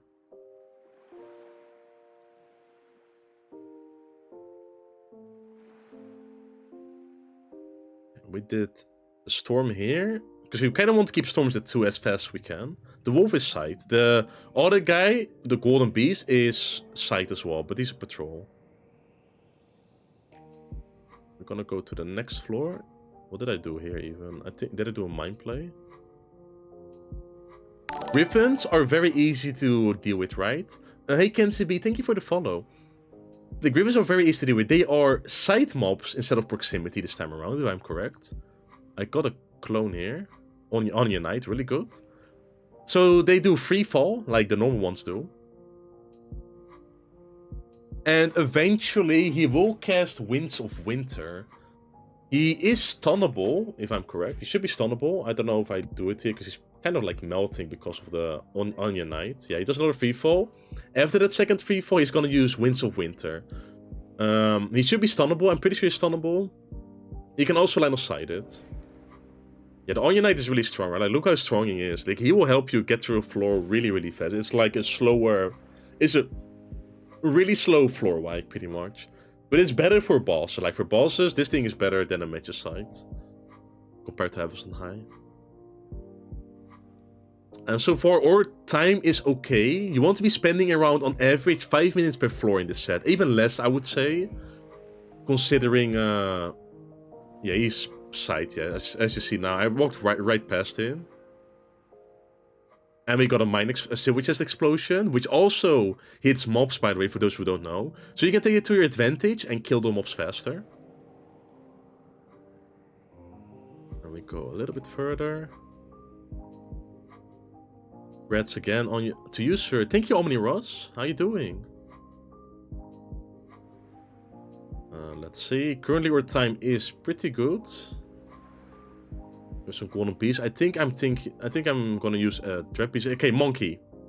These monkeys are priority number 1, right? I don't think I'll see it here, right?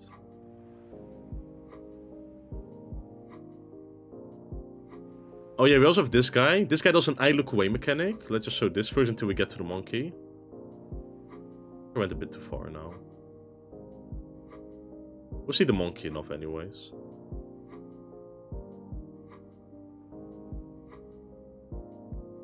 Yeah, the bird does really nothing. Okay, this guy, right? On aggro. Oh, it doesn't show it. No, I need to do it. Okay. Oh yeah, red beast, right? Oh, oops. Jesus, man, my thing keeps falling. I'm gonna do like this so it doesn't stop falling. Sorry, my phone keeps falling, guys.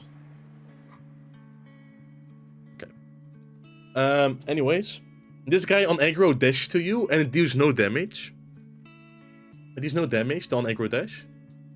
Then he throws a pot on you and that's it. Like, this mob is super easy on, like, in a fight setting. Out of combat, he'll do a room-wide AoE. It's even big. Like, it'll probably, if he's in the middle, he'll probably go all the way to here, kinda, like halfway into the corridor.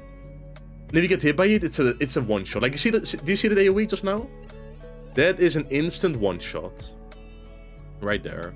You can line of sight it, right? In this case, you're line of sighting it. But this huge, humongous AoE you see coming to you through the walls, right? Right now, this is the monkey from another room. That is from this room, probably. Look how big it is. It's even bigger than I thought it was. This thing one-shot you. Of course, we're line of sighting it now, but normally this isn't one-shot. Instant death. Incredibly dangerous. Monkeys need to be killed as fast as you can. Don't leave them around before you, like, almost accidentally just encounter them and die. Be very careful with them. Let's see. He only does it once, right? He only does it once, yes. Unlike Palace of the Dead and F High, he doesn't do it multiple times. He only does it once. And that's it. Like, what he does is he eats a banana and buffs himself for 15 seconds. The banana animation, and until he does it, like, banana, when he eats the banana is like the warning before he does it, right? And by the time he does the AoE, it's around 5 to 7 seconds of time you have. Like, you have almost no time to react, kinda. So you need to deal with them fast. Don't pull them either with the damage buff. I think they will one-shot you if you pull them with the defense buff. So like, even if you line of sight and immediately pull them after, they will probably one-shot you with the damage buff. Here you have the lion. He is sight, not a hard mob. All he does is a frontal cleave. I think he will still do it. Yes, Pissing Roar. It's a frontal cleave like that, and that's all he does, nothing else. We have the oil. But I don't know how he did not see me, by the way. To this day, like, even someone in my chat was like, what the fuck? Is he blind? Like, I don't know how the fuck he did not see me. That was weird. You should have seen me there, but it is what it is. I'll take it.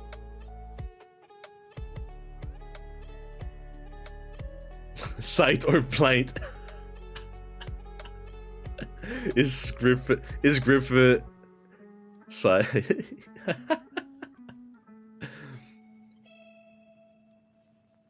I was cheating, guys. Third-party tools.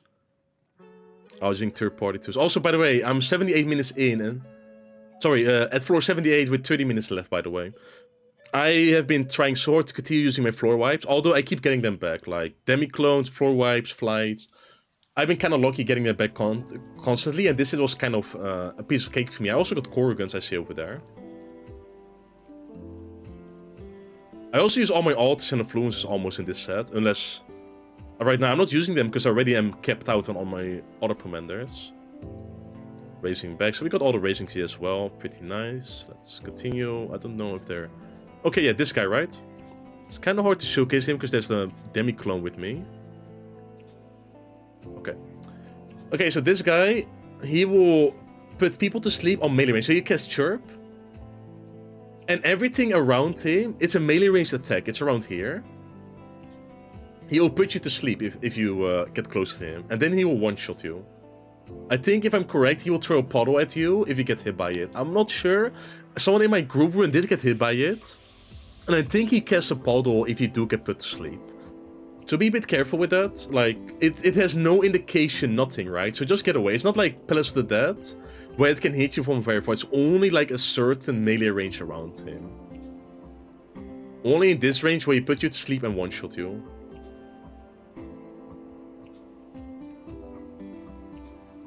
Again, the monkey AoEs, right? Very funny. And we can leave already. Yeah, yeah. 2 monkeys, guys. That is absolutely terrible. Pull a monkey and run away if you get that. Like, multiple monkeys in one room, pull one, run away. If you have a treasure room of these guys... I don't know, just Witching Storm it ASAP. I don't know, like... If you have a treasure room of these guys, they're in the way, you have to Witching Storm it. It's only one melee range sleep, right? It's only one melee range sleep, right? Yes, only one. Yes. The animation is very delayed. Like, I can show it one more time. Like, the animation is very delayed. Like, he does it here, and then he does it here, like, boom. Like, he does it multiple times, but it's not. Like, he only does it once. As far as I know, he only does one. Maybe I was coincidentally just barely far enough away, but I did it twice like this, so he came back early. And it was fine. I was kind of getting cocky because I had a lot of racing, so I want to go fast and get to the boss in time.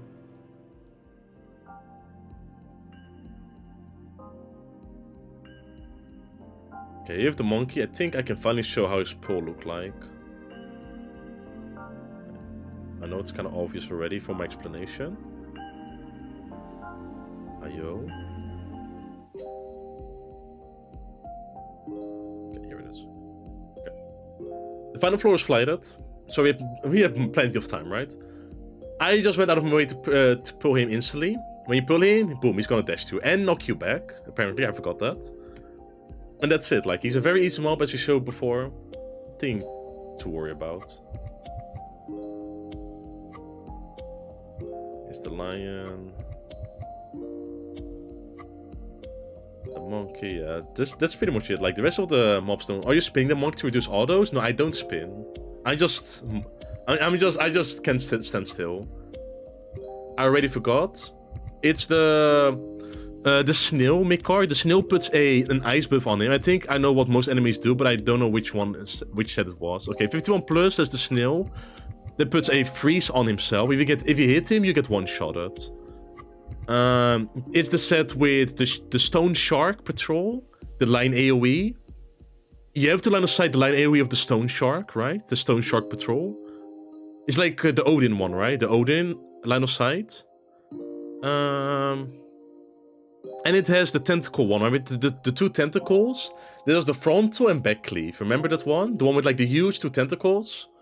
It does the frontal and back cleave. Is it sprites 51 plus? Yes, it's also sprites. Yes, sprites, if you kill the sprites, they will stay behind and one-shot you. No, I don't spin. I just spin around because I am restless. This is not spinning, like, I'm not... If I would be spinning, I need to go in the middle, actually, here. If I would be reducing auto attacks, I would be walking out of like this, stagger kiting. But I don't need the stagger kite as a tank, so I never did it. Like, it was completely useless to me. So I just stood still like a turret, pretty much. There's no need for me to do it, so to say. If I'm walking around and spinning, it's mostly... For me, I do it to automatically dodge mechanics, right? When you're moving about... Did they fix spinning here? According to Aikina, you can still spin, actually. Aikina said you can still spin. But, I mean, I never spinned. I don't do spinning, so for me, it doesn't really matter. Aikina said you could still spin, he said, so I'll believe it. I'm mostly just running about to automatically dodge mechanics. Like, I'm like walking as if I have HD, right? Because I want to make sure I dodge mechanics. Like, if you just stand still, it's harder to start that moving, right? You're already behind, so to say, in my opinion. Okay, now we get to a boss that's hard for some people. HDMI. Isn't it like HD? I took my sweet time here. I don't know what I did. I think I was like tuning the music. Or I was taking a pee break, actually. Yeah, I took a pee break. Okay. Here we have Kalia. It's similar to the T11 boss from the Coils of Bahamut. For those who did that fight, Battlefield is a hitbox ranged AoE. If you stand in this, you instantly die. It instantly dies. You can watch my VOD make card. It's on my Discord. Go for it. Yeah, watch my VOD. Wait, I'll help you. Wait, hold on, make card. You want to know what the ghost mob does, right? I'll help you. I'm too nice for you. Come here.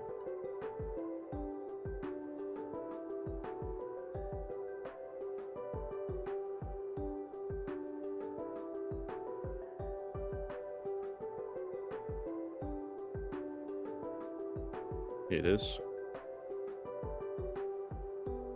Anyways, Mikey wiped on him last night. That's, yeah, a lot of people wiped to it. This is the thing with deep dungeon runners, right? A lot of deep dungeon runners don't have raiding experience. That's why it's important to have it, because a lot of these mobs that are shown in here, and bosses especially, come from raiding. This is as a boss from the Coils of Bahamut, so I knew all his mechanics already, pretty much. So if you stand in this, instant one shot. Don't stand in it. Be careful of that. Nanosport Jet gives a magnet on you. I have the plus sign. And all these things around the arena will all have their magnets. Like this, you don't really have to look at them. You just look at what the boss does, right? Let me go a little bit back. So it does... Watch someone who does it. So here's Battlefield. Be careful, do not stand in a hitbox. Like, just stay max melee range to make sure you don't hit it. Nanosport Jet gives you a magnet. And then he will do some cleaves, right? Some cleaves around him. You need to look at the name of the cast. So here, centralized nerve gas is a frontal cleave, right? It's a frontal cleave. Like this, frontal cleave. He does this 3 to 4 times. In the meantime, these turrets will shoot lasers, and they will do it before this mechanic goes off. So you can kind of wait. Like this, right? I move fast enough. But you could wait a bit until they do it and then move. I think I'll make it in time. He said left ward nerve gas, so it's left side. It's kind of different. It's like this, right? It's like a pizza slice, kind of more. it almost hits whole. It pretty much hits half the arena. So don't stand like behind him and then only like slightly to the right. No, you have to go all the way to the right.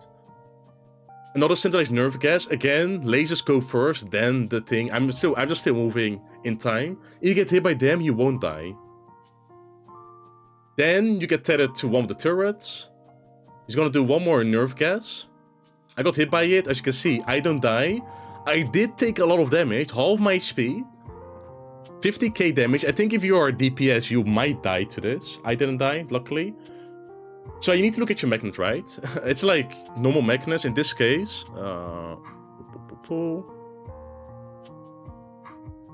I'm plus, and I'm tethered to the one that is south, minus, right? Okay. Magnets, right? Opposites attract each other. If it's the same, you repel each other, right? Minus, minus means repel. Plus, plus means repel. Plus, minus, you attract it to each other, right? So I'm being pulled into the magnet now. So I first need to dodge the mechanic. I don't know why I went close. I think I got lost in my head. And make sure, right? The pull in is like, I don't know, like 25% of the arena. Don't get pulled into this. Always be in an angle so you never will hit this barrel field. If you get pulled into the barrel field, you instantly die. So always slightly go towards the right. Right? Like kind of slightly go towards the sides more so you will never hit it. You need to get pulled in towards the boss because he's going to do a donut AoE. So you get pulled in now. I got almost, see how close I am, right? I almost got into it. It's better to just go a bit further than too close, right? Then you have some time to adjust. The stun is gone. The lasers happen. And then the donut AoE happen, right? You have some time to adjust. You have some time to adjust. You have like 2 seconds, 1 to 2 seconds to still move. So if you're a little bit far away, go a little bit outwards, right? I did this fight for 17 minutes, by the way. 17 minutes without commanders. Again, low ether pool. No strength, no demi clone. Playing also super safe to make sure I get through it, right? So we continue the fight. Again, Nanosport Jet. And now he doesn't cast Barrel Field beforehand. Now, whenever he casts Nanosport Jet, Barrel Field will spawn. Just gonna do that. Now there's a Barrel Field below him. And now all the mechanics will stay the same. It will continue to stay the same. And now from now on, leftward gas. Lasers, gas, half the arena. Again, leftward gas. We can stay on the same side. This time I got hit by the laser, and the lasers actually deal no damage, right? The lasers deal absolutely no damage, as you can see. So don't worry if you get hit by them, because they are kind of cheesy. As this time, in this case, I waited, right? I waited for the laser, and then I started moving to the correct side. And again, I'm being pulled in. I think this time I learned. I did not learn from my mistake. I still go really close to it. Yep. But that's okay. I mean, as long as I don't get into it, it's okay. But I recommend going a bit more sideways. I think I'll show a little bit more of this boss, a few more patterns. I want to show the repel one, right? So you have seen everything of the fight. Tank busters, can see, I mean, it hits quite a bit. But for a tank, it doesn't really matter, right? Nanosport Jet again. Melee ranged AoE. And for what I saw from watching Finn clear yesterday, apparently you always get tethered to the south magnet. I mean, I don't think that really matters much, but you can already look ahead of time what you're going to get, right? Which one you're going to be with. So it does matter, but I never really cared about it. So for example, I'm going to be tethered with that one, I think. That's the south one, and if I'm correct. Yes, that one, yeah. So I'm gonna get pulled in again. Yeah, this time I did learn, I think. Centralized. Let's see if I learned this time. Yeah, this time I did learn, right? I'm going very outwards, like this. To make sure I don't hit the barrel field. Because this donut, right? This donut is a one-shot. I'm 1% sure. I've never seen anyone get hit by it, but I know for sure it's a one-shot. Don't mess it up. I think that's a one-shot. Barrel field and donut are one-shot. So those are the only two mechanics you cannot mess up. Meanwhile, we've been here for almost 3 minutes and we've only gotten to 20% of his HP. Fun, right? Amazing. This boss took me so long to kill. But I didn't care. I had so much time left, right? So why not?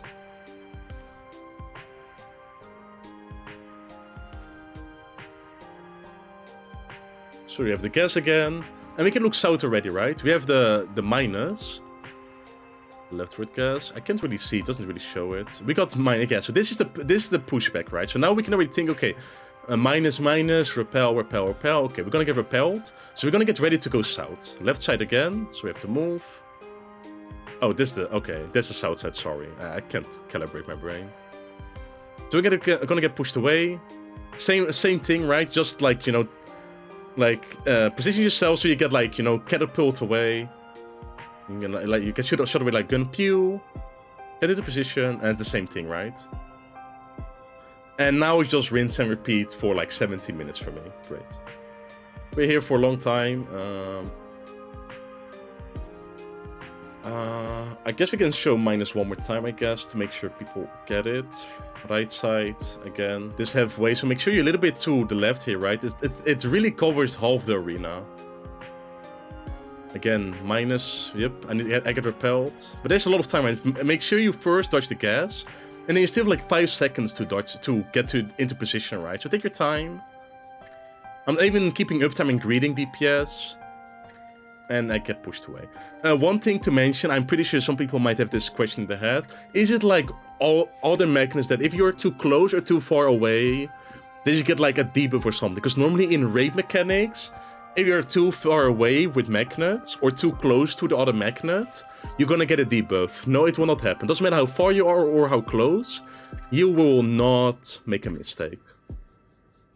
Imagine making a mistake and die. No, not enough time to redo. I could have done still, actually, maybe with the Onion Knight and Strength, but yes, pretty much. I could have thought of using a Strength just in case, but I didn't really think I would die on this boss, because I was pretty confident about it. For this one, I wasn't really too afraid. I was afraid for the 90 and 99 boss though, because I never did them before in a party run. Like I already did this boss in party run, but not 90 and 99. So Gozu just does 2 patterns, north, south, east, west, 2 times, or north, south, east, west, west. Yes, exactly, Mikart. Yes, you are correct. Okay, now we are going into 81 plus. We're gonna turn on the music a little bit. Wish me luck. You got this, dude. Don't die. Just pop a raising, please. I have 50 Eater pool. Oh, you have less than me, dude. What the fuck? Yeah, use your storms, dude. I mean, I deceived, so I mean, yeah, I was so done. Disgusting boss. Yeah, this was really disgusting. Yeah. Okay. We're getting to 81 plus, and honestly, I deceit, yes. These sets are easier. 81 to 99 are easier sets. I'm not gonna lie, these sets are easier than the former set. The mobs are very easy. Look how much view you have, right? We're zooming out literally, legally in game. Like you can see literally everything. Patrols can never ever surprise you. Right? Patrols can never ever surprise you. And it's really easy to dodge them because the rooms are huge. Like the rooms are really huge. I look at this and I think mostly there are 2 to 3 mobs per room. It's big, you can look everywhere. The mobs are also really easy, but you do need to know a few things, right?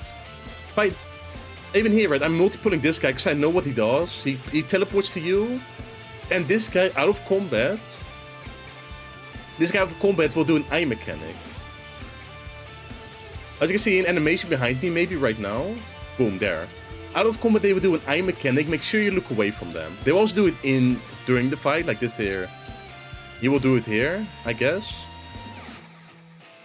Yeah, Demon Eye. This guy also dashed to you. Do home ganging, just in case. Storm, and kill them.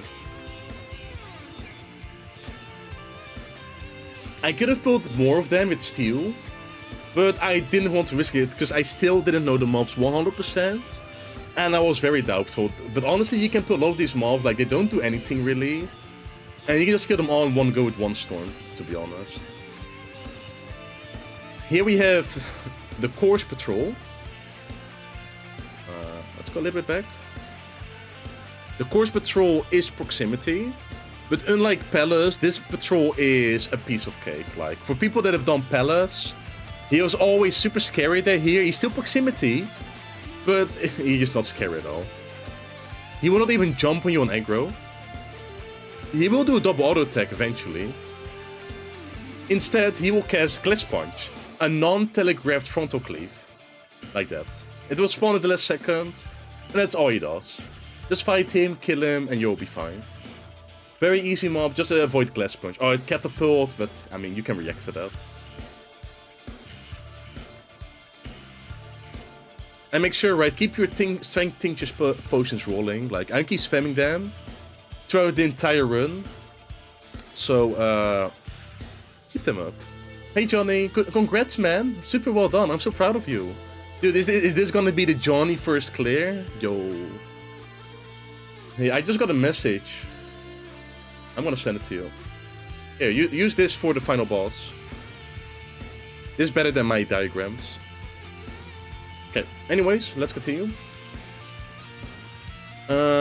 We do have to speed up, right? That's why I'm already putting my storms and dread knots at 1.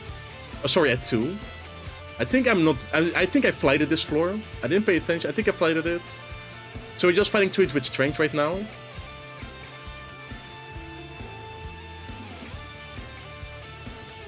Wait, give me 1 second, guys. I'm gonna help Johnny and show him something. Okay, Johnny, today Jenny cleared. Look what she had. I'm gonna show you in Discord. I'll continue the explanation immediately after this. No more interruptions. She cleared with this. You have a high chance. You can still clear, don't give up, man. Okay, we continue. The course, again, proximity, very easy. This guy over here, I think he enrages.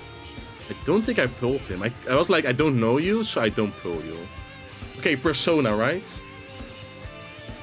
He does nothing. He just teleports to you, and he likes to look really scary with his teleport, but he really is not. He's a very comfortable mob. Nothing to worry about. Here, Inner Demons, nothing to worry about, right? The mobs here in this set are very easy, and honestly, this set is a lot easier than the last one. We can show the eye guy, right? He's going to die now.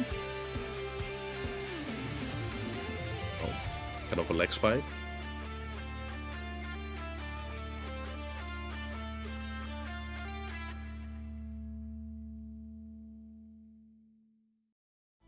Here we have this guy. He will dash to you. It deals no damage, right? Like, I'm already gonna say it again. I said it many times before, but the mobs in this deep dungeon hit you for nothing. Like, the damage they do is absolutely nothing. It's super easy, just don't get hit by mechanics. You can stun him as well as you saw, but overall, very easy mob. Just be careful out of combat. I look away mechanic. Let's continue through it. I think I will use my Dreadnought here.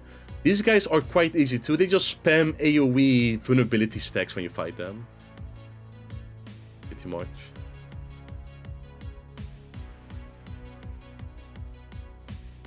I popped my Demi-Clone because for this set, right, I popped a Storms at 81.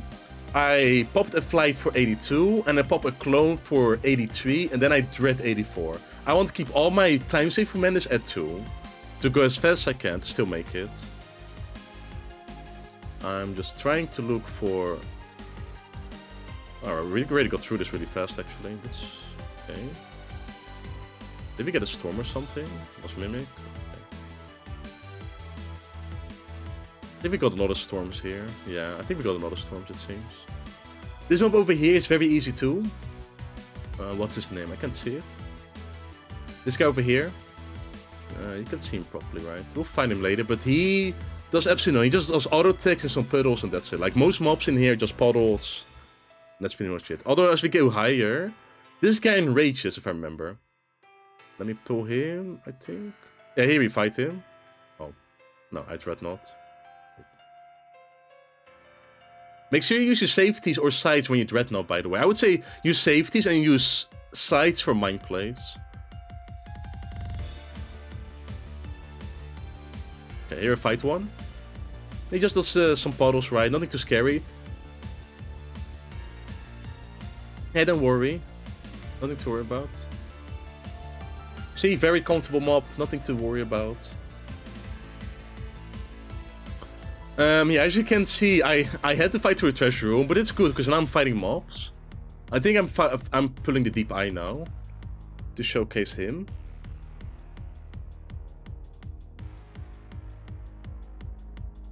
Is the deep eye? No, you're not gonna pull, mister? I wanted to get past this so badly. Yeah, we pulled him. Okay. All he does is just AoE Vun stacks on you, if I'm correct. Hypnotize. I think he just gave you Vun stacks. Or this just all he does. I don't remember. Yes, just AoE Vun stacks. Here we have it. Nothing to worry about, right? The mobs really don't do any damage, and I think this is another easy one. This guy over here, I don't think I can put him in this run. He jumps high in the air and just a massive AoE. That's it. Actually, no, I'm wrong.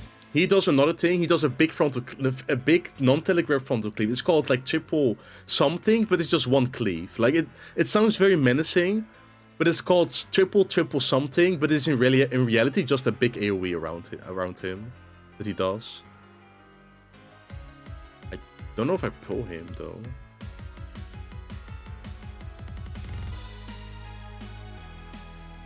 There's the Gobu. Okay, we can show off the Gobu now.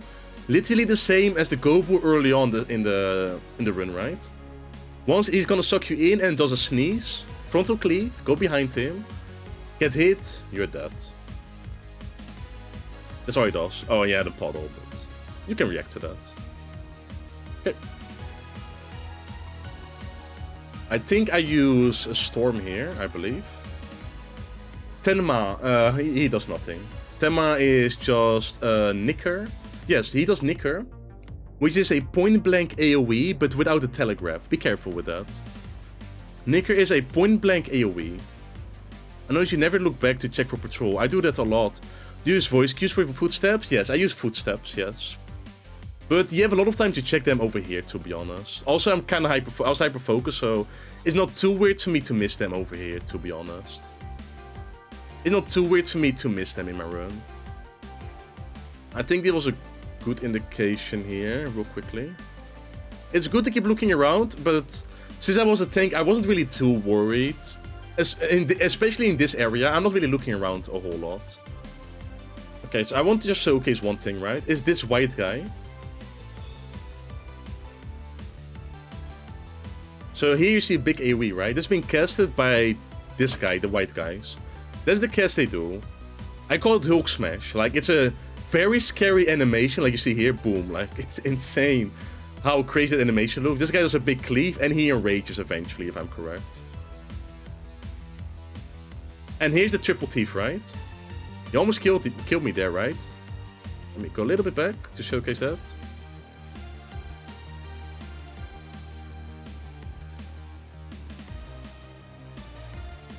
Okay, so it's called triple trial, but it's just a cleave. That's all it does. It's just a cleave. That's it. Right? It's just a cleave. So don't get scared by triple trial. It's just a cleave. That's all it is. Okay, I guess he doesn't enrage. Yeah, I guess he's kind of easy to pudding. We continue onwards. The raid, I died to the raid in this run. I was starting to fall asleep against him. Okay, here we have it. The raid, not out of combat, while in combat, right? You will cast Scream, which is exactly the same as the ones in Palace and Heavens on High, right? It's exactly the same as the ones in Palace and Heavens on High. Just without a telegraph marker. The AoE is humongously huge. Just walk away as far as you can. You're using Scream. It's a huge AoE. If you get hit by it, you get one-shotted. It's a huge AoE, and then he throws a puddle at you. If you get hit by the AoE, you get terrified, and the puddle will one-shot you.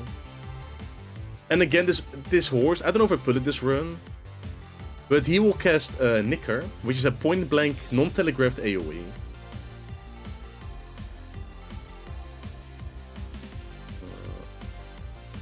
Here we have the Spectre. Okay. Here's the Spectre Patrol. This one is a bit more range proximity. Yes, range proximity. This patrol is also proximity. He's gonna do a larboard starboard mechanic, or a left and right cleave. Left and right cleave right now. Right sweep, so go to his left side. Be careful, be exactly on the side you need to be on, because the thing is a bit bigger than it looks like, right? It's like a Pac-Man slice. Now, this didn't happen in my run, but my friend told me this mob can also do a proximity AoE. He will now do a cast called Surrounding Burst, which is a big AoE around him. But according to a friend of mine, he can also do a proximity AoE. So if you don't see Surrounding Burst being cast, stay inside. Keep an eye on that.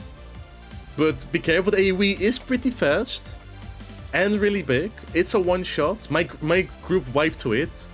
None of us thought it would do that. I was barely too late to escape his AoE in my run. So it was a bit sad for a party to wipe to this guy. Here's the raid scream. Yes, I was starting to fall asleep. Yeah, this is indeed. Look how big it is, right? You get hit by it, and you're dead. Yeah, don't fall asleep, guys. Stay awake. Stay awake, guys.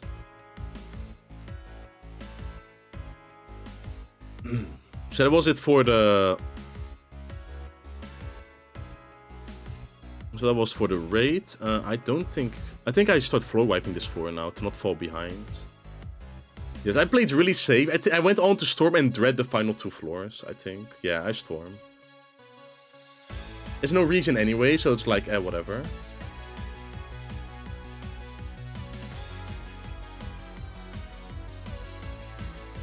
Okay, and then the next floor I dreaded, because I wanted to make sure I got to the boss in time. This guy over here, the Ariman, he does really nothing. He just does ranged attacks, and he does a I look away mechanic. So an I look away, don't look into him, otherwise you will die. As you can see, this set is very easy right in mobs. Like, they're quite straightforward. You have so much room. Like, look how big this is. Look how much view you have, right? You can see, like, look at this. It's so open. You can easily see a patrol coming from miles and miles away. So it's really not that bad. Now, we get to the boss. And I have to say, unfortunately... Well, it's kind of good that I show it this way. I tanked a lot of his attacks. Like, I messed up a lot on this boss. And this is his first mechanic. So, 4 squares will spawn on the side somewhere on the arena. A circle or a ball will spawn somewhere in any cardinal point over the boss. Right? So either north, east, west, or south. And there is a cleave egg node. This is an egg over here. This will do a cleave. They will get numbers in the order that will show how they will go off. So in this case, this is 1, this is 2, this is 3. So we're gonna resolve this one first. We're gonna go to the side. It's a big cleave. We're gonna stay south because the lasers will go hit north. They will hit north side. This one will do a donut AoE, so you stand in that. And then the boss will either do a donut AoE or a melee ranged AoE. Get hit by the donut or melee and you get one shot. These lasers will not one shot you. The donut and melee range AoE will from this boss. So be careful. This boss took me a very long time. I ended up deciding to just use a demi-clone because I was overcapped on Pomenos anyways. Out of safety. Now you will cast Laser Stream. Cubes will spawn all around the arena. And this mechanic is always the same. Always the same. It will always start from like the outer ones, outer cubes, pretty much. The lasers. They will all go lasers, one by one. Like this. Or sorry, this one will always be outer, and this one will always be inwards. And he will throw puddles at you. So it's kind of like a mini Pento Crater, I guess you could call it for those who have done the Omega raids. And you're trying to dodge these puddles while dodging these lasers one by one. You just walk into one of them, then you go into the other one. You kind of just need... It's really kind of hard to explain. You just need to open your eyes, take your time, and make sure you dodge the mechanics, right? Okay, now here's the hard mechanic. This is the third mechanic, and there are 3 patterns, I believe. In this case, there are squares spawning all around the arena. They will all do lasers. There is a hole on each side, so there's like a hole over here, on this side. And there's a hole over here, so there'll be no lasers here. So we know we need to be somewhere on these squares, right? Now these eggs will do a cleave. They can point in different directions. They can point south, he can point north side, he can point sideways, and the same goes for the other one. In this case, this is the easiest pattern in my opinion. Both of them look inwards. So we go to the corner over here. Here's a better view.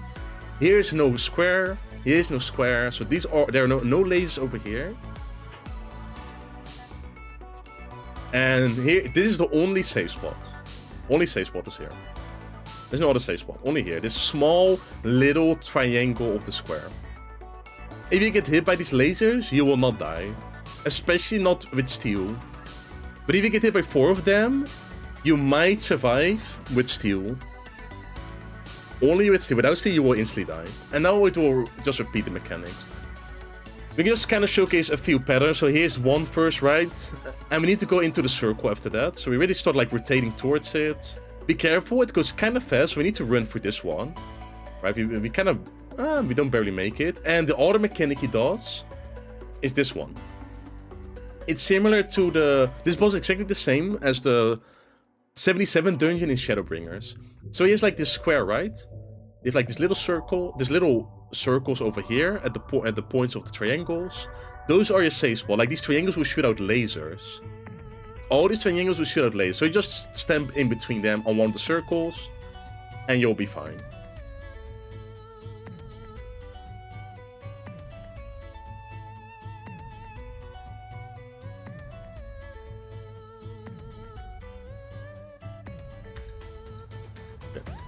Here we go again. This mechanic is always the same. This mechanic will never change. It's always the same.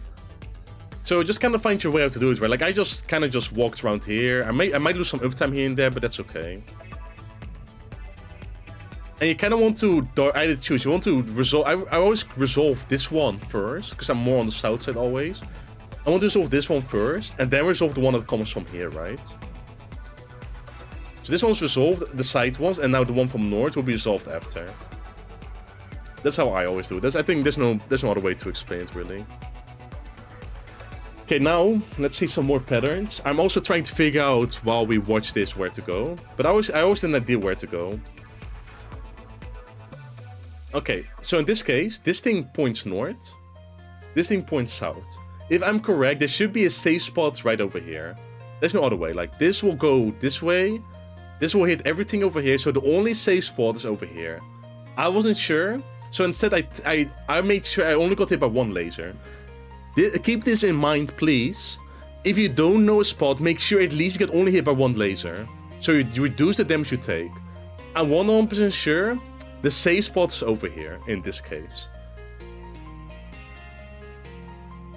This thing will cleave the entire arena, and it will cleave here, and this is the safe spot over here.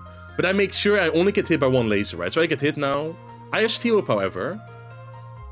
But I survived, right? So it's not too bad. We're gonna look at a few more of these patterns. I'll show this one as well. Let's see if it's a different pattern. So it's lasers one first, then yeah, we already did this one, so I'm gonna kind of skip ahead. Let's solve together again. Okay, I got 3 Vun stacks, by the way. I messed up somewhere. I don't know. I got hit by those lasers or something. Okay, here we go again. Okay. This is the same thing, right? Safe spot is over here. I should have just gone over there. My bad, my bad. I make sure I only get hit by 1. I home gang just in case I die. I don't, because the lasers don't really deal that much damage, to be honest. I think I can even go to 5 stack, but it's steel, right? It's with steel. So without steel, it's a bit scarier. I was starting to get kind of nervous because I was stacking up 1 stack. So eventually I used my demi-clone. Okay, so this pattern, it's good to know this. They won't really one-shot you, right? But if it's 1 squares, and the egg is on their side too, move ASAP. Like, you need to move really fast. Like, look how fast it goes off, right? I use sprint, and I barely make it still. So you need to move really fast for that one. And again, make sure you always resolve this mechanic correctly. The donut and square one, because those one-shot you.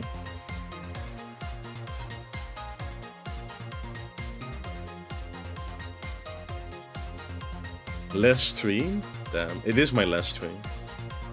Because my tank only had 60 armor? Oh, Lamel. Oh wait, I just skipped it. Also, congrats Pika, by the way. On which job are you on? Okay. Here we go again, right? They both aim inward, so then we know over here is the safe spot. They both aim inward, so we know the safe spot's over here. Okay, maybe there's a different pattern. We'll show our samurai. Ooh. Here again, right? This is the fast pattern. I sprint instantly this time because I know it was fast. And look how clutch that is, right? Oh, you're in a scouting party. Ah, okay. Ah, alright. That's good. Yes, I popped the healer one, because in case I would get more damage, at least I would survive it then. And I want this boss to die fast, because I was starting to get a bit nervous. I wasn't feeling very comfortable. Even though I do know the mechanics, right? Like, now looking back at it again, like, I didn't look at any guide. I do know the mechanics, I just didn't realize at the time, and I was kind of too scared to try it. Because if you get hit by 2 or 3 or more of those lasers, you kind of die, right? So I kind of just went with the safe option and kept tanking them. Another pattern.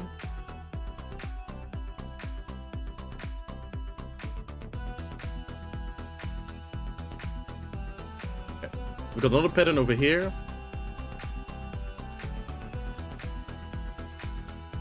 Okay, this time I didn't even look. I think I was lost in here. Yeah, I was kind of lost. Yeah, in this case, the safe spot's on the left side.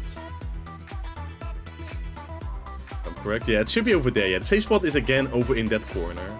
Over here. Where my mouse is at. Yeah, the Gubu, right? Or something. Yeah, I know which one you mean. He does 2 slash to the front, Pika. Yup. I died to a bug. I need to clip that. He killed me in my Gunbreaker run. But I disconnected on my Gunbreaker run in case you didn't see it. Yeah, Gubu. Yeah, that's a funny name. I also noticed it today. Okay. Let's look at more patterns so we can kind of mechanic solve together. Okay, here are X again. Inwards, then you go this corner over here. If he points upwards, you go this way. If it points downwards, I mean, you always go this way, but I need to see a downwards way, because now the only safe spots I've seen is this one and this one, but there should be one over here as well. And I think if it's this one to the side and this one pointing this way, then there's a safe spot over here. I think. Okay, we can see only one more pattern now.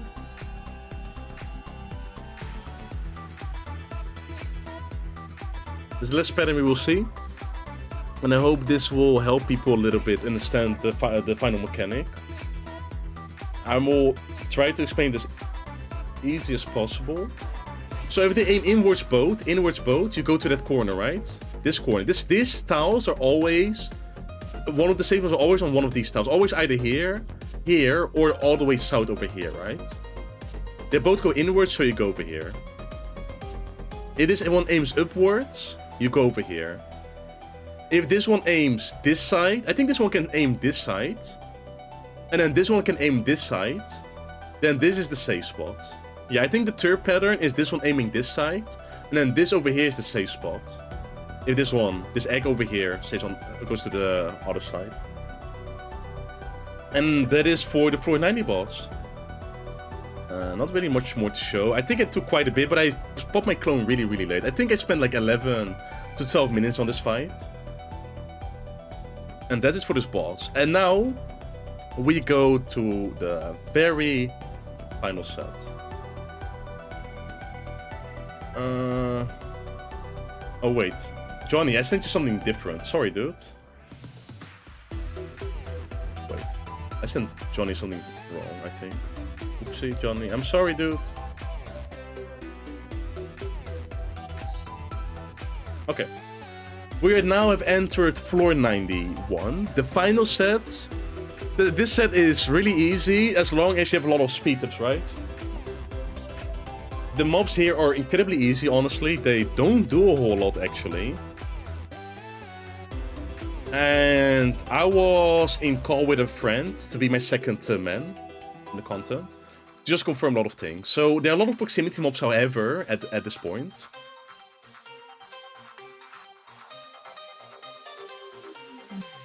My plan was to do the first floor with Demiclone, because there are no no debuffs over here.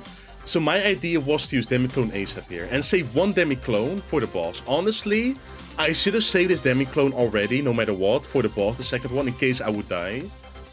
But luckily I get a Demiclone later, a spoiler. This one will cast High Voltage, the circle system, I think this Gamma. I hope I said it correctly, Gamma. We use High Voltage, interrupt this. This is a huge AoE that will one-shot you. Interrupt it. Then he will cast a Donut AoE. And I don't think he can do a point-blank AoE outside of High Voltage. So the next mechanic is a Donut AoE.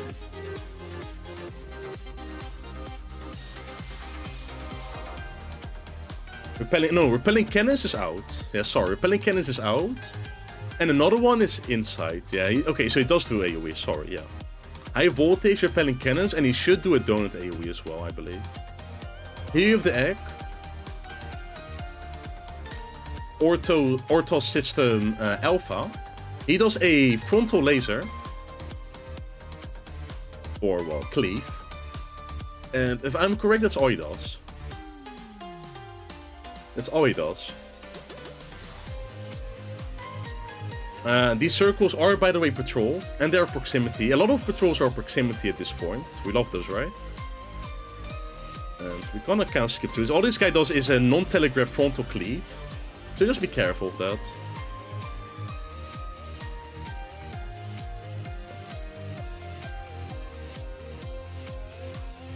Here's the egg again. We ignore him. Okay, we pulled this guy.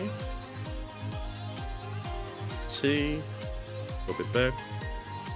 Okay, this guy, when you pull him, he will do 4 dashes and keep knocking you back. Nothing too scary.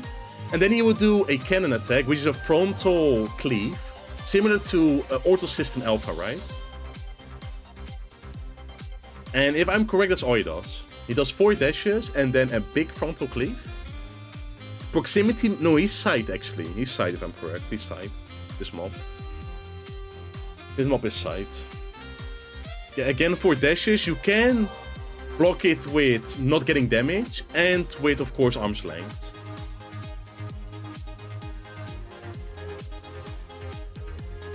It's not even a cleave, it's literally a half room cleave, right? Like half his hitbox. Cleave, that's what it was, yeah. Okay, be careful with that. Here's the egg, very easy mob, right? Very comfortable, as you can see. And we're getting now to the next floor. We are going to wipe this one to speed up the run.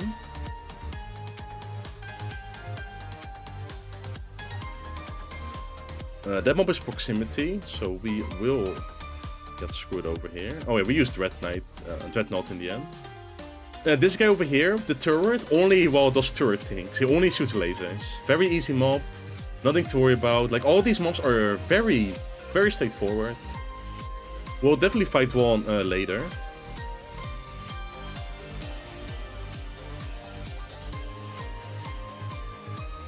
Okay, here he is. So he does a laser, non-telegraphed. A very easy mob. Like, I don't know what Strange was thinking with putting these mobs here. I know, right, Brett? I mean, I might get the file back tomorrow if I log back in. Who knows? Or I might check again in a bit.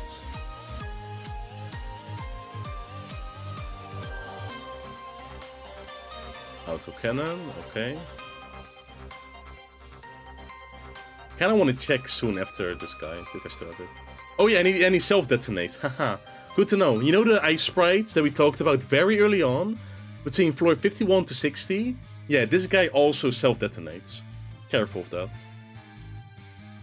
Very careful. So he only does frontal lasers, but he also self-detonates. So make sure you are far away from him. A little bit of a sneaky thing that Squinks put in there. But again, these mobs are very comfortable and easy to fight. Now, it gets a bit rougher as we go up though, because some mobs have lower mechanics. Here we have the smartphone, as I like to call it. Here we have the smartphone. The heavens on high smartphone.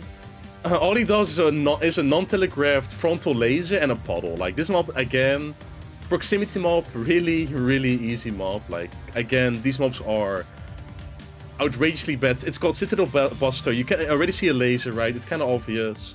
Go behind him and you'll be fine. These mobs are very forgiving, to be honest. And again, proximity. Yeah, there is proximity. Yep, confirmed it there. Yep, another easy mob. Another easy one. I fought 293 and I got a demi-clone back, which was really good, because I needed it for the boss in the end anyways. So that was a really good addition. I think I would have wiped if it wasn't for me getting that demi-clone. Okay, debuffs. Okay. I think... Oh, I'm gonna floor wipe again, I think. Not sure. Oh yeah, there's no regen, right? Yeah, we'll floor wipe this. Yeah, there's a... Storms.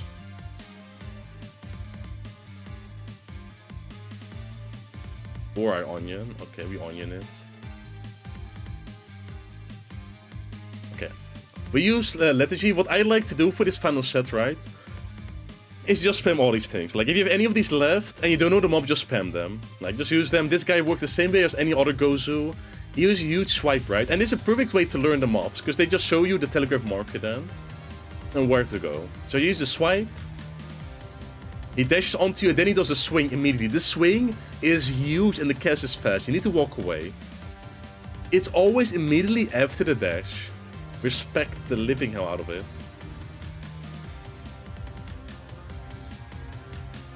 Again, after the dash, immediate point blank AoE. Here with the swings, I don't know if I pulled him. He is a side mob. I don't think I pulled him. The swings does a big frontal cleave and a I look away mechanic for what I remember. Let's see if we fight him. Citadel Buster.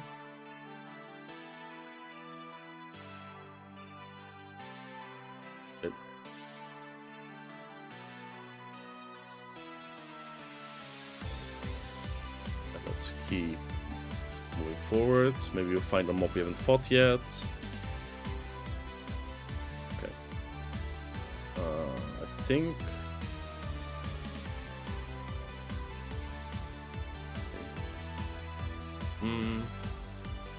I'm just trying to show the avatar mob, but I don't think I really fought him. Or did I fight him?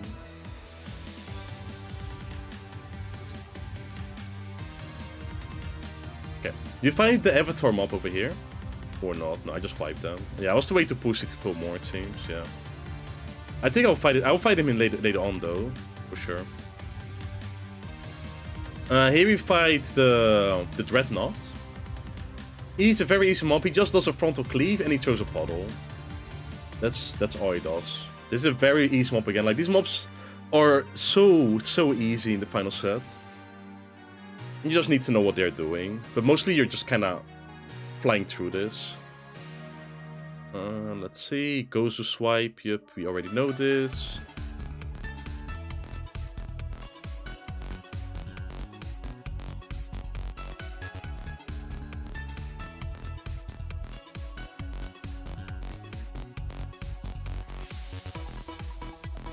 Another Gozu.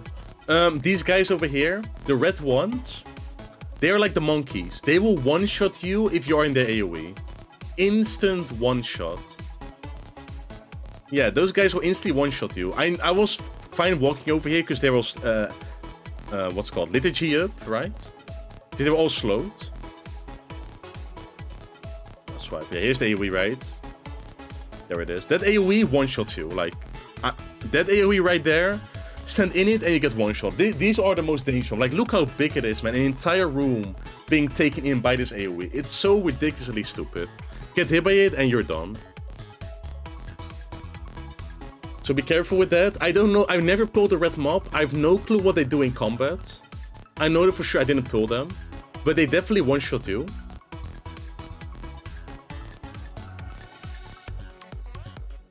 Here with this guy, and even if you pull two of these guys, right? I pulled them like without steal.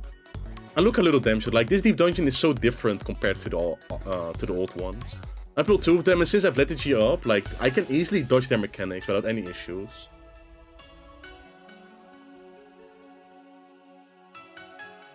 Yeah, look how OP that is, right? Really strong. Okay, I will pull the Avatar after this, I'm pretty sure.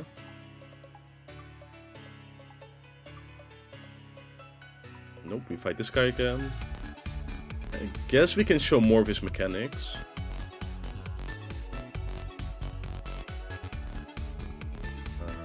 I want to show more, but I don't think he does a lot. No, he doesn't do anything. Yeah, Steam Clean.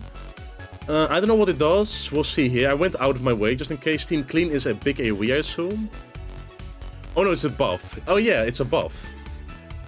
That's what it did. It gave him a buff for 1 minute.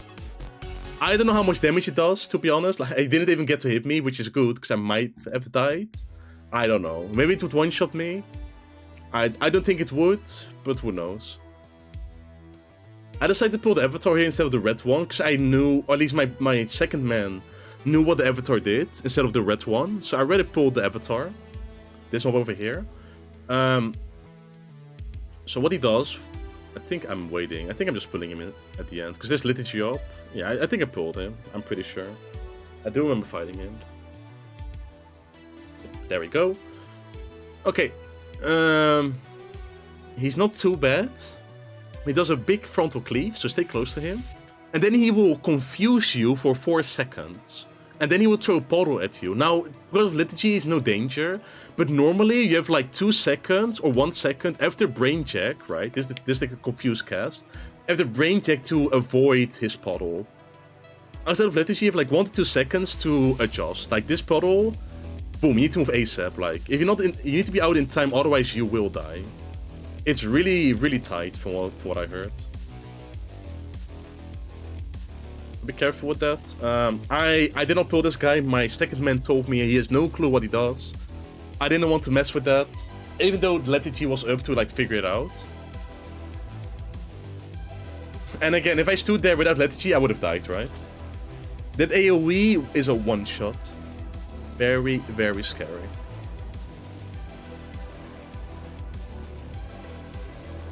Okay, we can leave now. We had enough time to fight the boss.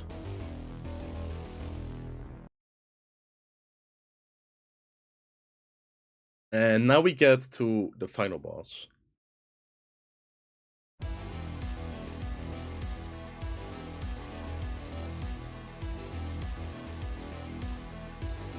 Here we have the final boss. Oh, wait. I'm so dumb. Wait, sorry. We're dreadnoughting to this floor, right? Wait. I thought we were ready at 99. Yeah, we use dreadnought, we kill everything. And I had enough time to hit him with wind stacks. So at this point, I think it's better if I just showcase the VOD in itself, right, with its sound. Like, tell you what went to her mind. So we use wind stacks to just make the kill as fast as possible, right? Like, I want to get to this as fast as I can. A wall floor, I know, I'm sorry. Give you a brand, I think. I used the Demi-Clone early because the animation is so freaking long, right? There's no other time almost to do it. Your eyes, you need to get hit by fire. He's gonna dash to a place. Now, he's gonna spawn swords. Gonna put him a little bit lower. At some point of the cast bar, they're gonna appear. Move out of when he does Kelly Burn, swords will randomly spawn and will dash through him. So just keep like circling around him, kinda. So you can automatically dodge them. I think the where he faces, that's where he will throw the swords, pretty much. I will just go to where he dash. We got a brand over here, an element, and you need to get hit by the opposite element. And look at the sword. You need to go to the far side. You need to look at the sword over here. And we need to get hit by the fire side. Careful, these things will come back and hit through the middle. And stay close to this shit. But actually, I'm gonna mute him because he's just gonna. I'm just gonna repeat what he's saying at this point. Okay. So these cleaves will happen. And that's it for this element. Like, there's nothing more you do, and this mechanic only happens once. Like, these swords will not appear anymore, like it did right now. So you don't have to worry about Well, it's not going to repeat like that at least anymore. Now Dimensional Blade will happen. 6 swords, 9 swords will happen. Sorry, no, 3. No, wait, sorry. He will cast. I was kind of lost. Sorry. Wait, give me a second. I'm kind of lost. I thought he was at a different mechanic. I think once you reach 90%, he will go to the next phase. I think. I guess according to the voice line. Use Call Dimensional Blade. And the next mechanic is Solid Souls. Okay, so for this mechanic, it can either be Hollow or... Yeah, Hollow Souls Caliber, I think. And this one is called Solid. Solid means get out. It's a point-blank AoE, so get out of that. Point-blank AoE, get out of it. And I don't know what it is. I think we'll figure it out together right now as we go. There are 2 different mechanics to this. It's either the red slice over here, or 5 huge cleaves coming from him. In this case, it's the red thing. Let's look at the name of the mechanic. Okay, so Solid Souls Caliber. So I'm just gonna keep that name into my mind, because I am not sure what decided if it's the cleaves or this one. So he's gonna do this.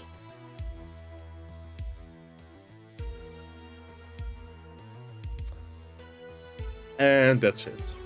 It's just to showcase the mechanic, and now he will shoot in 3 different directions the spears that he did at the start, right? Just keep spinning around him, so you automatically dodge these. Like, I guess it goes from where he's pointing, right? Where he's facing, and then from there on, like, a triangle situation happens. Right? They're gonna just shoot out. Okay, now he's gonna give himself an element, and you as well. You got fire. Okay, you need to get the opposite element of what he has. So now he's gonna get an element, Frost Forge. So he has ice. So I need to keep my element in this case. So I must avoid all of these mechanics. You do it by standing next to one of the spears. The only safe spot next to all of them. That's the only safe spot. Then he's gonna do it again, Solid Souls Caliber. In this case, it's out. So I'm just greeting here a little bit. And in this case, it's cleave. I think it's just random. So it can either be the cleaves or the slash all around the arena. And you don't have to be moving. So for people that are used to raiding, the ice mechanic that we just saw now, right? Like the ice animation, it's not like, okay, it's stillness or motion. You can always just move. It's just to resolve the your element, right? That's all it is, pretty much. This is all to resolve your element. So don't stand still, don't like keep moving, don't worry about like it doesn't matter. Now he will do either of the 2 mechanics. He will either do Flames Caliber or I don't know. Yeah, Glacial, you know, Glacials. This is the Snowflake mechanic. In this case, they spawned in a triangle. You want to be looking at the orb that is not opposite of the other ones. Like, these 2 are opposite of each other. So you want to be facing, like, this one, and from there you want to resolve the mechanic. In this case, the safe spot should be over here, I think. Or over here. Actually, no, they're over here. The safe spot's over here. Yeah, the safe spot's over to the side. I was on the correct spot, but I died here. Yes. I was on the correct spot. It's always to the side, over here. But I died here. I had a raising up, so we could try again.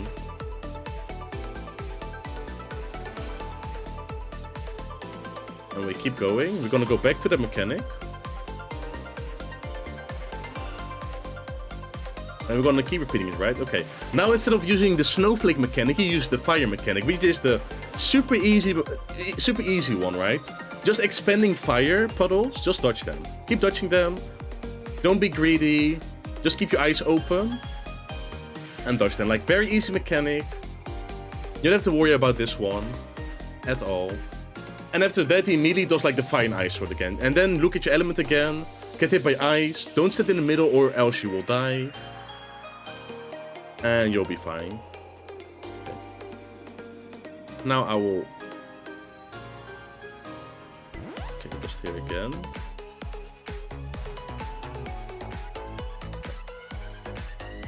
Let's showcase the mechanics in a few different patterns again. Caliburn, so now again, frontal here and then to the side over here. I didn't know it at the time. Okay, let's look at our element. And let's try to find a pattern where we need to change our element, right? In this case, we've got ice. And he's doing flame force. It's the same thing. Don't get hit by mechanics now. He has fire, I have ice. We're gonna skip further because we already saw this. And now he does flames again. Well, we already saw flames, so we don't need to see that. So we're gonna keep skipping.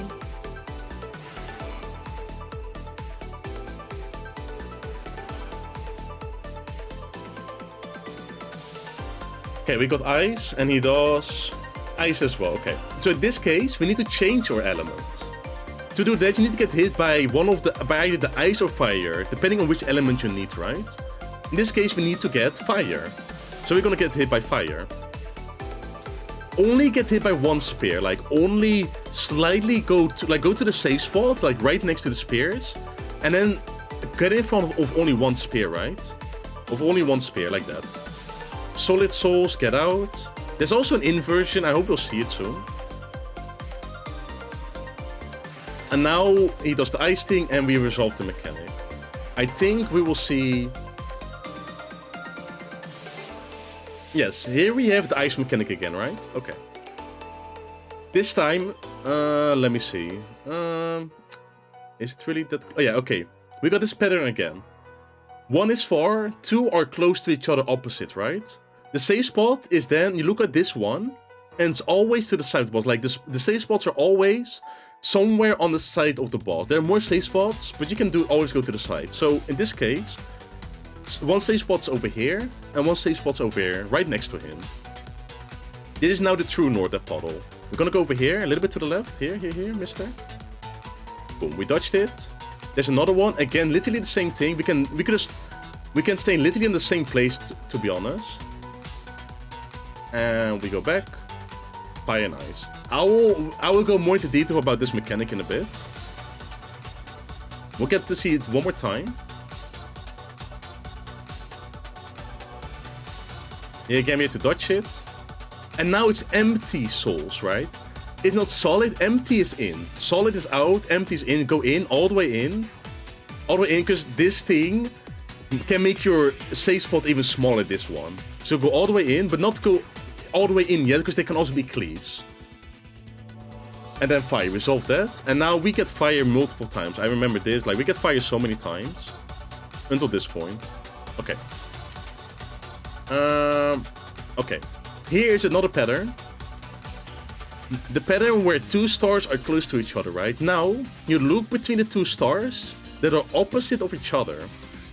This is now your true north, right? This is, you want to orientate yourself to this hole over here. The safe spot is over here and over here then. In this case. So this is the safe spot over here.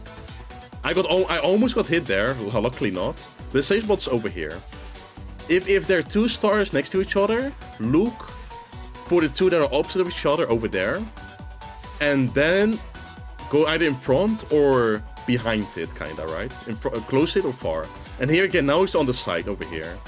Safe spot's over here again. This is the one far away to opposite. And you dodge it. And that's it. That's the entire fight. I died. I didn't have a strength for the second round. I think it took me like, I don't know, like 10 minutes. Let me see. This took me around 11 minutes to kill, yes. 11 minutes with one demi-clone. But I did die, and I had no strength. And low eater pool as well. And it wasn't onion either. Okay, that's it for this boss. Before we continue, I want to show the other patterns we have. Someone made a better diagram than me. But we can also hold my diagram, because my diagram does explain one thing a little bit better than what they do. Mine is really sculpted. His is very clean. Mine also explains what happens, kinda. Okay, I'm just gonna use theirs for now, because it's just cleaner, right? Okay, so there are 3 patterns in total. And what you want to be doing is, let's go for the patterns we know, right? So this is a pattern I was just talking about. And if they're too close to each other, and the one opposite, you want to be looking this way, over here. And this over here will be the safe spot, or this over here. You can also go over here, but I feel like this is more consistent, right? The safe spots are always in the cardinals of the middle, right? It's either here, here, here, or here, right? It's either one of those 4 safe spots always, and there are always 2 of them. Always, no matter what pattern, there is 2 sides that have the safe spot, and you just need to orientate yourself. As long as you know how to orientate yourself, you'll know where to go. So in this case, 2 next to each other, 2 opposite. This is a true north. From there, you go off, go to this spot. Here again, this one is even easier. You go to the one that's first away, which is this one. You don't even care about this one, you just go to the one that's first away. And then looking from that point, this is the safe spot. These are also safe spots, by the way. But this is one to keep uptime. And it's just as safe, pretty much. Now here's a pattern where we didn't see in my VOD, where 3 spawn next to each other. This one is super easy, right? At least to remember. Look at the north one. This is the true north. The middle one is the one you want to orientate yourself to. Again, the one that I tell you to be like the north, so to say. From there on, here are the 2 safe sides from it. Then here's also safe. Far. Here's also safe. This one has 6 safe spots, but you can go here if you want for uptime. So these are the safe spots, all of them. And just to make sure, just to be clear, right? All of these orbs, these puddles spawn randomly around the arena. It's not like, oh hey, they always spawn from like from the north, right, from A. This is always the spots. Sorry, these spots are always random. So, no, it's only this one. Only this one is 8 safe spots. This one has only 4 safe spots. This one is only, I guess you could say 1, 2, 3, 4, 5. This one is 5 safe spots. But going over here is kind of a weird one. This one's kind of weird, so these ones are better to remember. But these are always different, right? So for example, it's a better example from here. These over here can also spawn over here, right? It can also spawn over here, so then you need to orientate yourself to B side. This can also orientate yourself to here, so you can also orientate yourself to this side. I mean the small holes on the non-triangles a bit further out. You mean this one? You mean these over here? I would say no. This could be like, I think it could be, but it's. So we know if yes. Oh yeah. To clarify, Jed, you can invuln through this. Yes, you can invulnerability through this. Yes, it's been confirmed. I saw it on Finn's VOD. Finn got hit, and he hollow ground. He luckily hollow ground and survived. They will one-shot you, though without it. He survived it with hollow ground. So yes, you can invuln through these. You can do it indeed. So if you don't know where to go, just invuln it. Because I checked your VOD when you paused, and it looked like there were small spots that would make it brain dead. You can look at it.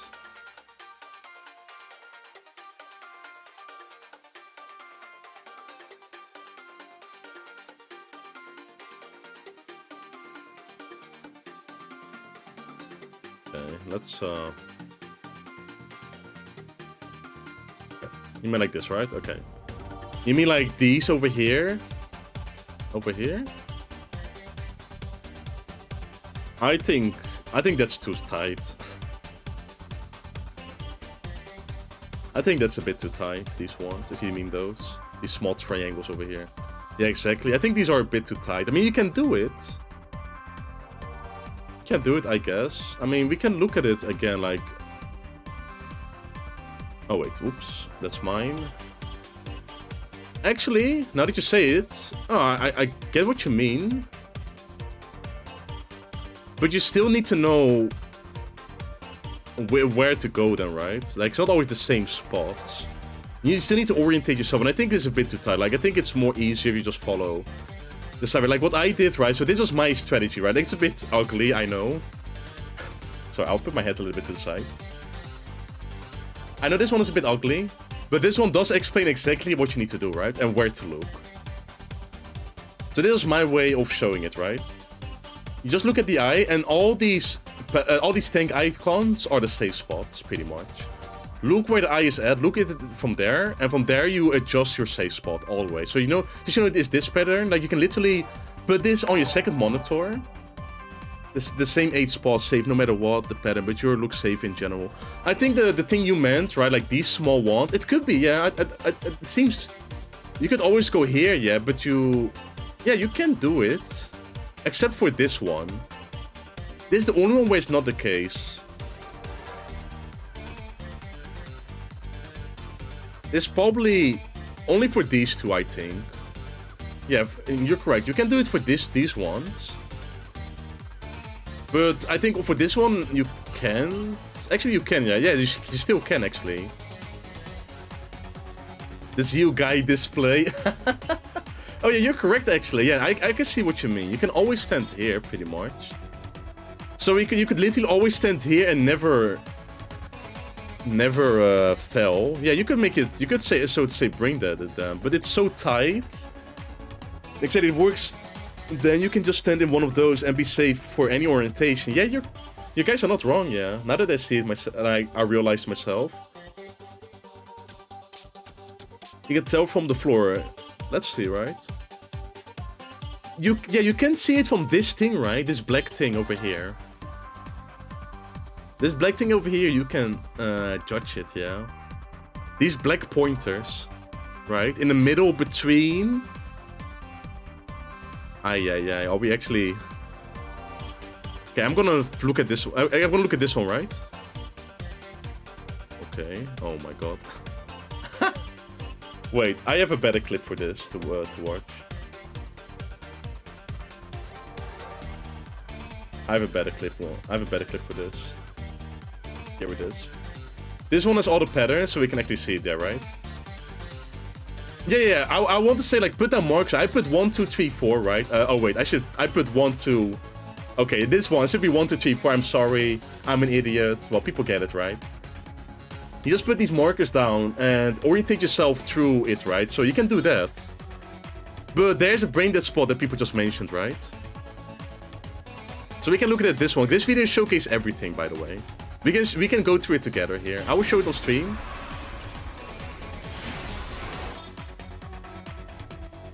Okay, so in this case, you look over here.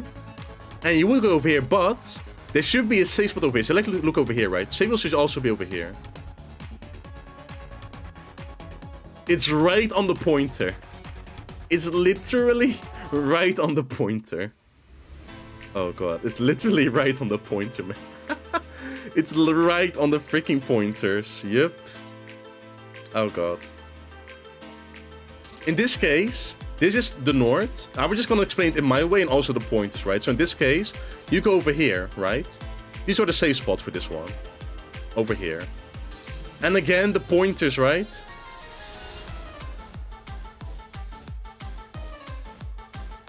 Microdot always shows the safe spot. But... Oh, you mean like... I mean, if you have a second monitor, you can just keep this to the side, I guess, right? I mean, you can literally put your marker on it, I guess. I would say put a marker on it. Drop a marker on it and you will always be fine. In this case, right, you would go over here or here, normally, right? Here or here. But now you can just stand on this point over here. We're gonna put a mouse over here, pointer, pointer, pointer. Oh, this guy died. Yeah, poor guy. Again here, this time, I'm gonna do one that's more clutch, right? This point over here. Boom, safe spot, right there. But I think you need to stand like on it, not like here. You need to stand like here. So in this case, you would stand here, right? Yeah. Again, you would stand like on top of it, like a little bit down. Okay. Here's normally safe spots to the sides here. This guy goes further away, but the safe spots are over here.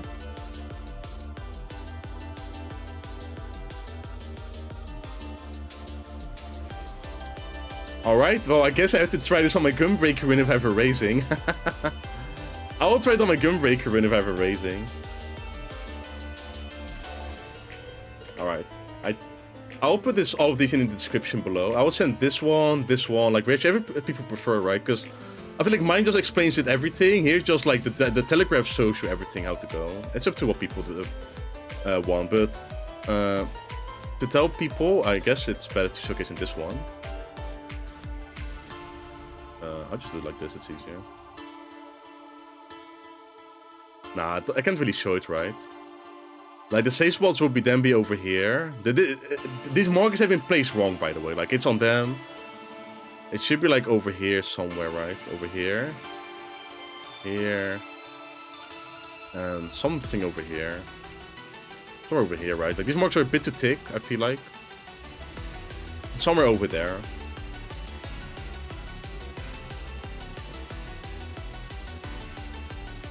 And that's the end of the run. I think we have talked enough about this boss now. Hey, Ember Sprout, thank you so much for the follow. Yeah, the brain deck thing is smart. Yeah, I will try it in my run next time. I'll put markers on it. And it's only the intercardinal points, I think. So this one over here, you need to look north for it. This will be north, so then you will place one over here. Here. And here, right? Or does it depend on... Wait. Am I stupid? Or is it according to the pattern, I guess? Still. I want to see it one more time, just in case. Because there are many pointers over here, actually. Or every point is a safe spot. There are 1, 2, 3... There are 8 safe spots. Maybe that's correct. It's all that they are always safe. In between the black lines of the spikes of the pattern. Okay, we'll see. We'll try one more time. Yeah, so it should be always over here, right? Not on here, but over here. Then we have the glacial. Okay. I hope my POV allows us to see it properly.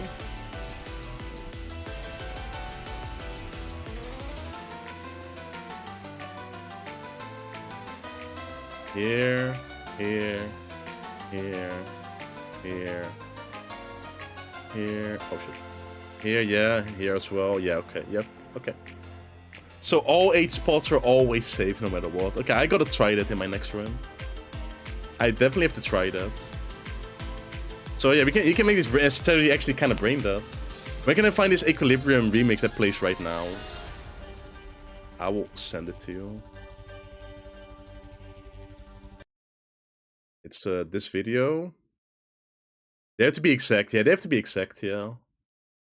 And this is the remix I use myself personally. This is my own remix. If you want to watch my, this is my playlist that I use for my stream.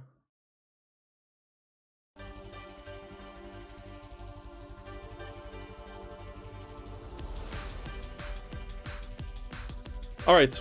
After you clear the boss, you have to walk 2 whole minutes to the end. And there's also a cutscene, so skip this shit ASAP. Skip it, skip it. Like, I know it's fun and all. Skip that shit, man. Skip it. Leave, leave, leave, leave, leave. Go, go, go, go. That entire walk is 2 whole minutes. You have to walk all the way to the end, and it's 2 minutes, man. You can't be tight on it. You cannot be tight on it. It's 2 whole minutes.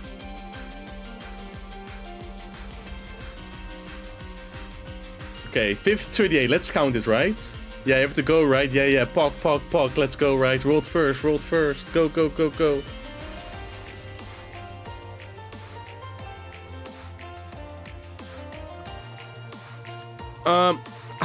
Actually, someone did miss it. Someone on an A wiped on floor 100 yesterday. He wiped on floor 100. Yep, he timed out because of this wall. Well, I don't think it's 2 minutes. Someone told me it's 2 minutes. I think it's 1.5 minutes, maybe. Let's see. Oh my god, it's so far. Okay, it's probably 1 minute. Yeah, it's a minute walk. Minute and 15 seconds. Nah, it's 1 minute. A 1 minute walk. Not 2 minutes. 2 minutes is strong. It's 1 minute walk. Yeah, it's a 1 minute walk. Okay, exactly 1 minute. Make the time stop after the boss. Yup, everybody said the same thing. I don't know why they continued it, but I guess it is what it is. I mean, I just think this long walk is so unnecessary. You discover an Orthos tombstone. Imagine timing out. Yeah, someone did time out on this floor. Someone did indeed time out on this floor. And it's, yeah, honestly disgusting. There's the day I uninstall. And never come back. Ah, dude. Well, I've never deceived like that yet. But people have lost their run or deceived right at the end. And that is the end of this walkthrough. I hope it will help some people get it clear. I know some things were scuffed. I didn't fight every mob. I couldn't showcase every mob, but I think people pretty much get the idea. Congrats on you. Congrats, you have the biggest D. Thank you. And of course, at the end, for those who still don't know, the title is... I'm blind, honestly. I was actually right. I couldn't find it. It's the Once and Future King / Queen. Yes, Once and Future King. Great title. Great title.